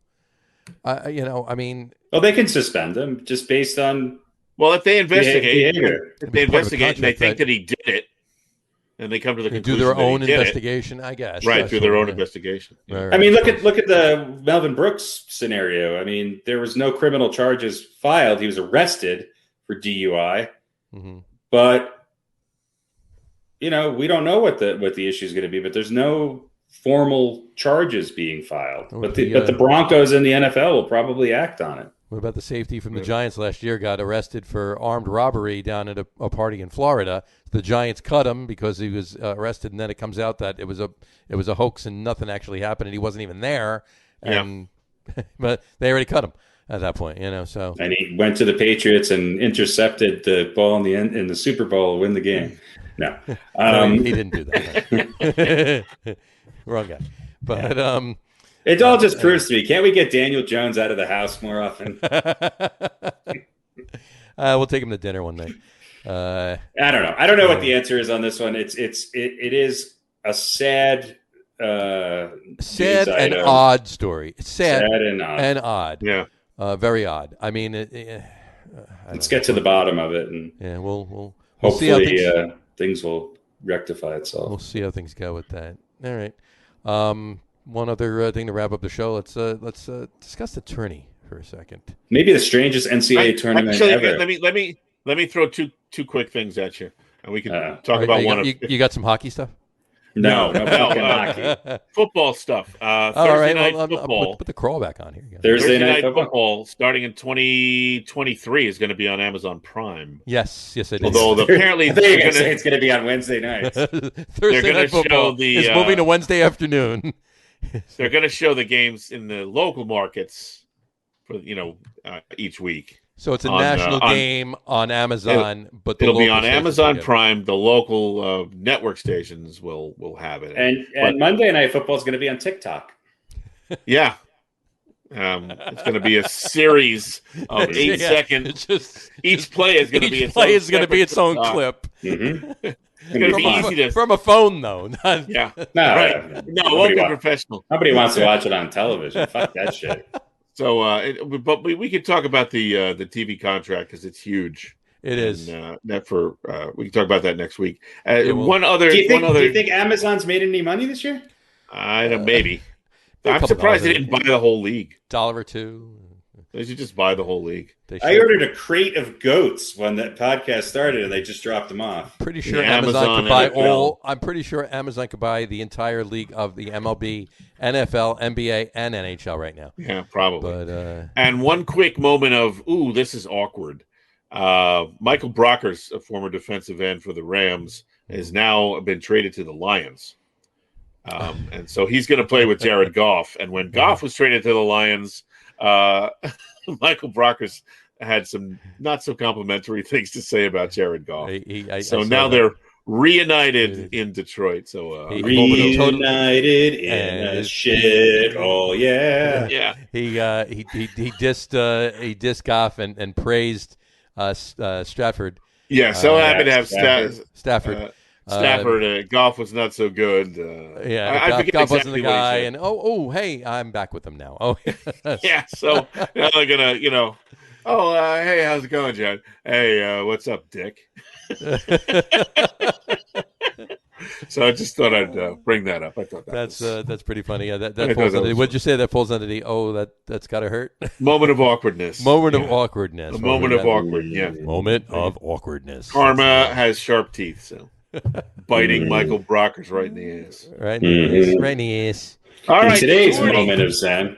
The tourney. Come on, we're back to the tourney. 2 hours and 13 minutes into the podcast before we talk about Upset Mania. Oh my God, what a weird tournament this is. 12 major upsets. Yeah. I think it's great.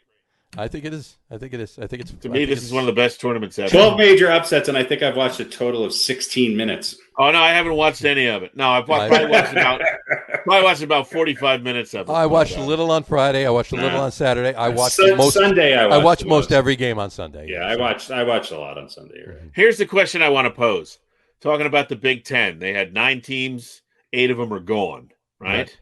Supposedly they were the strongest conference in the tournament, right? Had the most representation. Yep. I heard some of the pro pundits saying that this was like one of the strongest Big Ten conferences in the history of the Big Ten. Mm-hmm. And they've gotten wiped out 7-8 altogether, I think, in their combined in the tournament so far. Here's my question. Were they overrated? We were talking a little bit about this with hockey. No non-conference games, playing in a bubble. Exactly. You only see them play the same. Not enough. We haven't seen them play anybody else, and now they're getting their asses Not enough kicked. interleague play and not enough games played for a lot of these teams. And I think COVID had a little bit to do with it, obviously, with some of these teams. And I just think that it's been one of those years where they were picking and ranking teams based on the least amount of information that they've had in a very long time. Now, having said that, you got 1-4, 2-11, and a UCLA team that a lot of people had up and coming. Yep. You got a middle of the pack, 6-7. You still got one with Gonzaga, who is still the odds-on favorite to win it. Yeah, Oral Roberts is certainly a giant surprise. Unbelievable. Baylor and Villanova, it's still there. A lot of people pick Villanova to get to this far. This region is the craziest when you got an 8 with Loyola and a 12 in Oregon State. And you got Houston and I think an underrated Syracuse that blew through it. Very underrated Syracuse. My pick was Alabama. Out of the gate, I just think Alabama was my kind of as a number 2. I know it's not a big underdog, but I still think they have a good chance of winning this thing. I think that's a pretty good pick. They certainly have looked impressive. And did you guys know that Oral Roberts had the number 1, the nation's top scorer on their team? Yeah, I didn't know that before today. Really? And Baylor has the best mullet ever since. I heard Charles Barkley today. He was wins the mullet award by far. Are you kidding? I heard Barkley on the talking about how he felt like in their first couple games, Oral Roberts had the 2 best players on the court on their team. And I don't remember what their names are, of course, but right. But again, this is a case of a team that doesn't get national attention and doesn't play in a big time conference and has quality players. So interesting story. I'm thrilled with all the upsets. Now here's my other question though. Now that there were so many of these early upsets, does it make the rest of the tournament more predictable? Because you got to figure some of these kind of Cinderella stories are going to peter out eventually. No, right? because or does all the COVID and maybe the possible misranking kind of make it anybody's game? Sure. There's only really one Cinderella, and that's Oral Roberts. I mean, you could say Oregon State. Okay, there are 12. Syracuse is an 11. Syracuse, yeah. But again, these were teams that didn't have. They're starting to play well against teams who maybe were slightly overranked. But I still think, look, we have schools. When was the last time Houston was a number 2 seed? Right. When was the last time Baylor was a number 1 or Villanova? You got Arkansas. Right. Gonzaga is finally, they've been the so-called, surprise team for 25 years darling, now. Yeah. And, but I think I heard playing today another great team in Creighton. Yeah. So, I think I heard today the average seed was 5 point something. Yeah. At this remaining in the tournament now was 5 point something, which is like one notch higher than it usually is at this point. So, and look, you have an 8 and in Loyola Chicago. Is that who they are? Loyola Chicago. Illinois. Loyola Chicago. Illinois. They're an 8, or like you said, Oregon State is a 12, and you've got a 6 and a 7 in. I'm looking at the wrong bracket here. But only USC and Oregon. USC and Oregon. So only one number 1 was knocked out. Right. And that's why I'm saying, do those number 1s maybe have a little bit of an easier chance now? Because you do have, Oral Roberts. Villanova's Michigan, Florida State. A lot of people picked Florida State to make it this far, and a lot of people are picking Florida State to beat Michigan. So maybe I think it's 50-50. I think Michigan's. They played LSU. It was a close game. Florida State beat a pretty good CU team, which beat up on Georgetown pretty well. So, I think Alabama's, I think, where they need to be. A lot of people were hot on USC and UCLA coming into this. Oregon's a little bit of a surprise, but not too much. I think Oregon State is a bigger surprise. Right. Oregon State's a big surprise. And but I mean, you got 2 11s, you got a 12, you got an 8. Right. You got a 15, a 6, and a 7, and then a bunch of 1s and 5s and 2s and 3s. So again, not drastically different than what you might usually see, but certainly more exciting and some higher seeds. Well, like you said, the Big Ten definitely underperformed. You look at teams like Wisconsin that didn't, but you look at other teams that have traditionally always been good, like UNC getting bounced out, Ohio State getting bounced out, Virginia getting bounced out. Yes, the middle of the pack and a lot of these got bounced. There's also a lot of teams that didn't make it because of COVID protocols. And right. I mean, when was the last time Duke was not in an NCAA tournament? Right. Kentucky, right? Were they not in it? They were not in it. Okay. That's like saying, okay, in this year's NBA playoff, we're not going to have, the Lakers and the Nets. They're just out. Yeah. And fortunately, only one game that was a forfeit because of COVID, at least so far. So that's good. Feel bad for VCU, but sorry. Right. I love how if you look on the bracket, Oregon won that one 2-0. Mm-hmm. That's what it says on my bracket. Oregon, yeah. On the bracket, 2-0. I got nothing. Yeah. My bracket says nothing. My bracket says it's 0-0 or no score listed. No score with all these play-in games too. I felt for like that first weekend of basketball, I felt like there was like 87 games. It felt like about 87. I was just like, Jesus, this is incredible. No matter what channel you turned on, no matter what time of day, there was a game on. So. What was the one playing game? I think it was Michigan State against UCLA. Yeah, and I heard like 17, I think it was, national championships between those two teams. Mm-hmm. And they're playing a play-in game to get into the tournament. So how the mighty have fallen. Mm-hmm. Yep. To me, it's just more fun this way. And I'm a Syracuse fan, so. I mean, Syracuse hasn't been this good since Carmella. It's really. I mean, yeah, it's true. They've had a great story too with Boeheim's kid, Boeheim's son. Yeah. Now he's 21 and Boeheim is 94 though. So how is it? Did you see the clip of Boeheim getting knocked over out of his chair? I didn't see that. No. I think it was a couple weeks ago. He's just sitting there, bam. Head. Yeah. But he looks good, Jim Boeheim. He does. He's 78, I think he is 75 or 6 or something like that. I think he's retiring after this season, right? Or maybe next season. He's been retired for 5 years. He doesn't remember. So. No one's going to tell him. No. Yeah. Just make sure he has shoes instead of slippers on. Kenny Cycley is going to come back and go. I think he's going to retire after his son is playing. How did I pull that name? How'd you pull Kenny Cycley out of Yeah. I can't remember where I left my keys. Ronnie Cycley. Ronnie Cycley. His brother, Kenny. Right. Yeah. Ronnie was the player. Kenny was the Ron Cycley. Yeah, that's true. Kenny he was the clipboard guy. Ronnie Cycley. Ron Cycley, yeah. Ken Ron, the same boring white man name. Oh my God. All right, give me your final four. Ooh.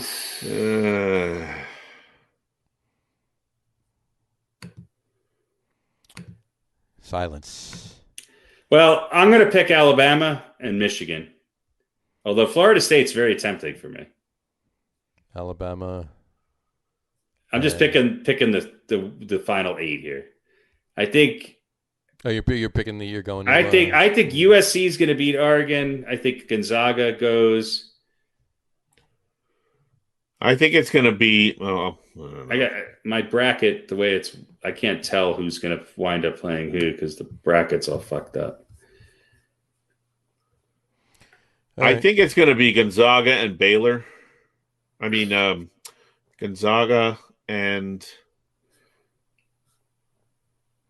I got to look. Well, Gonzaga is going to have to play Arkansas, so I think it's going to be Baylor. Wait, I can't. Why is this bracket? I hate the way they have this. This is I got my bracket right here. I'll give you my final four. All right. My final four is Gonzaga, Alabama, Baylor, Syracuse. Yeah, I think I think Florida State's going to beat Michigan, but I think Alabama's going to beat Florida State. So I think Gonzaga's going to win the whole thing. I still think Gonzaga's going to win the whole thing, but yeah. Gonzaga, Bama, Baylor, and Syracuse are my final four. Yeah, I kind of agree with that. I mean, I'm going to choose Syracuse because I love Syracuse. Mm-hmm. I'm going to go. I don't see Arkansas beating Baylor either. So, yeah, I think we're in agreement there, John. All right, so Gonzaga, Baylor, Alabama, and Syracuse. Alabama, and Houston. So Houston's beating Syracuse. That's your. I think so. Yeah, Houston's got. I mean, by the numbers, they have an easier route. Well, Houston barely beat Rutgers. Yeah, that's what I'm saying. Hey, yeah, anything. Yeah, but was that 63-60 was that score of that game? Was that Houston playing down, or was Rutgers still in a high after beating? I think Rutgers beat Clemson. Rutgers beat Clemson. Rutgers tanked. I mean, they literally couldn't hit a shot for the last 10 minutes. That's what I like about you. Well, and Houston played really well down the stretch. They did. But yeah, wasn't Rutgers up by like 8 with? Rutgers was up by like 14 at one point. They're 5 minutes left or something like that. They could not hit a shot for anything in the they kind of choked the game. Yeah. So, but that doesn't mean they're not a good team. They just had a bad stretch of 5 or 6 minutes or 8 minutes. I think Oregon State is. I think that bracket's the hardest one to pick. It is. I think Oregon State could very well be the sleeper in that whole thing there. That bracket is definitely the hardest to pick, but I'm going with the orange. I have to. So yeah, mine's Gonzaga, Bama, Baylor. I mean, surprises 1, 2, and 1. And we got all three. We got 3 out of the 4. We're all the same, so we know that. But those are probably going to be fucked up. Right. Right. Yeah. It's going to be Creighton, UCLA, and Oral Roberts. Right. Yeah, Creighton and Oregon State, Villanova, Oregon State, and UCLA. Yeah. All right. Let me let me do opposite, George. Okay. Here's my last trace. So this is probably who's going to win. So it's going to be Creighton. UCLA, right? Yep. Loyola Chicago, and Oral Roberts. There you go. All right. And Oral Roberts wins the whole thing. Oral Roberts wins the whole thing. All right, there you go.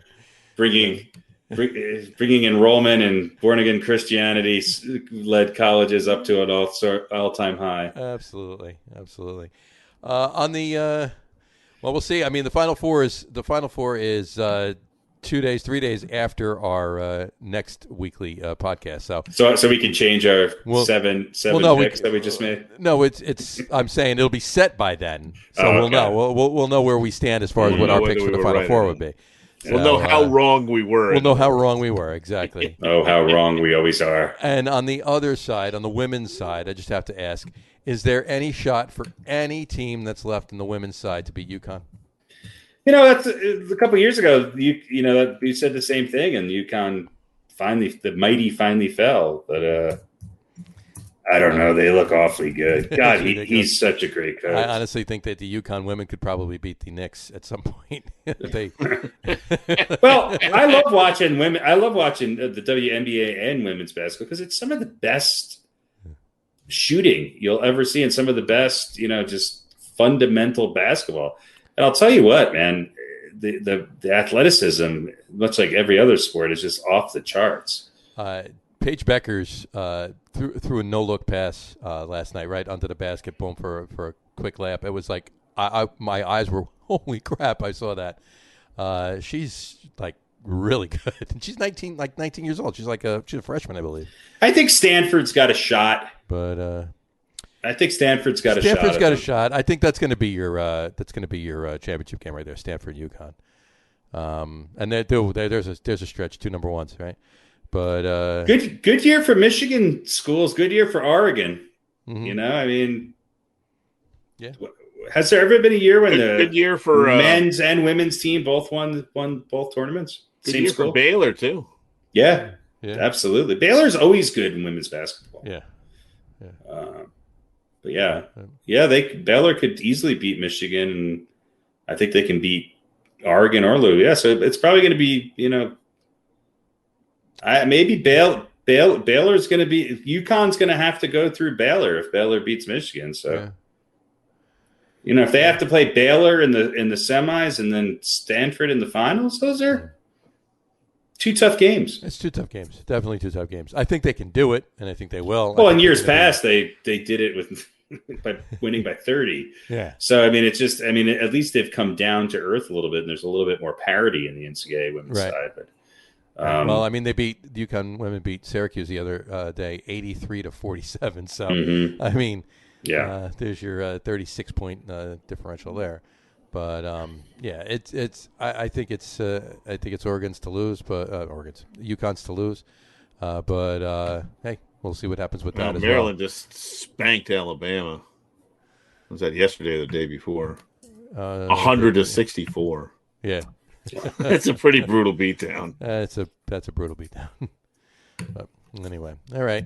Well, we will see. Alrighty, we got some cricket to talk about. We got some little cricket to talk about. We got some other stuff. Now we'll talk more about the NFL contracts, TV contracts next week, and we'll see where our Final Fours are at.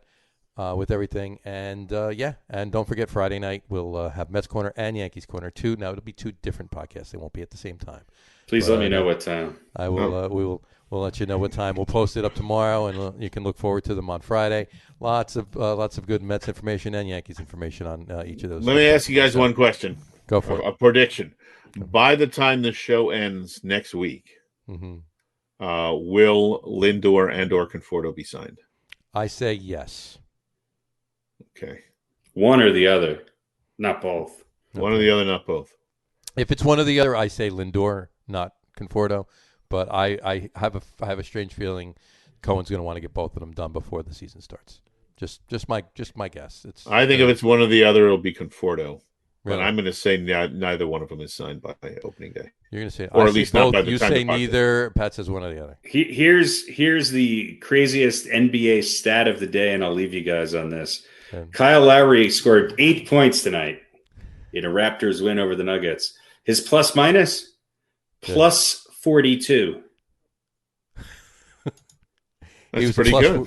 He scored 8 points, took 5 shots, had 9 assists, and was plus 42. That's pretty good. That's pretty. That's more than his age. That's a crazy stat of the day. Crazy stat of the day. Yeah. When you're 36 and you're plus more than your age, that's pretty darn good. He's 32. He's 32. Yeah, he's plus 10 on his age. Come on. Yeah, that's pretty darn good. Anyway, oh, you know what we forgot to mention? The Bills just, I think, increased their chances of maybe at least getting back to, if not winning a Super Bowl next year, signing Trubisky as the backup. Trubisky's backing up Josh Allen. Yeah, absolutely. So he might get to play, maybe not, but he. I hope not. Will Fuller went to the Dolphins. Trubisky went to the Bills, and of course we know Carson Wentz is on the Colts. So hey, there's talks of Sam Darnold coming to the Broncos. Hey, there you go. We shall. He'll be good. He'll be good for you. He'll be good. I think Bradford would be better. Sam Bradford. Sam Bradford. Yeah. Sam Bradford. All right. All right. We'll wrap the show for today on that note. We want to thank everyone for watching, and those of you listening to the audio podcast, thanks for listening. Don't forget to visit our website. Don't forget to visit our website, www.logroom.com. That's LEGERROOM.com. And please remember, like us and follow us on all of our social media, Facebook, Twitter, Instagram, and our YouTube channel. All of them are at The Locker Room. Remember, we go live with the video podcast on both Facebook and YouTube every Wednesday night at 7:30. And for those of you that want to just listen to the audio podcast, you can do so on Apple Podcasts, Spotify, TuneIn, and Stitcher. And if you haven't done so already, please subscribe to one or more of those feeds, and you'll never miss a show. Again, thanks for following along with us. Have a wonderful rest of your week. Have a wonderful weekend. Check out any of the spring training games, and of course, this weekend the Sweet 16, and then followed by the Elite 8 at the beginning of next week. Check that all out, and we will talk to you soon, folks. Have a great weekend. Cheers. Take care, guys. Nets are down by 15 with 3.5 to go in the first. Sorry, James. Go Oregon State.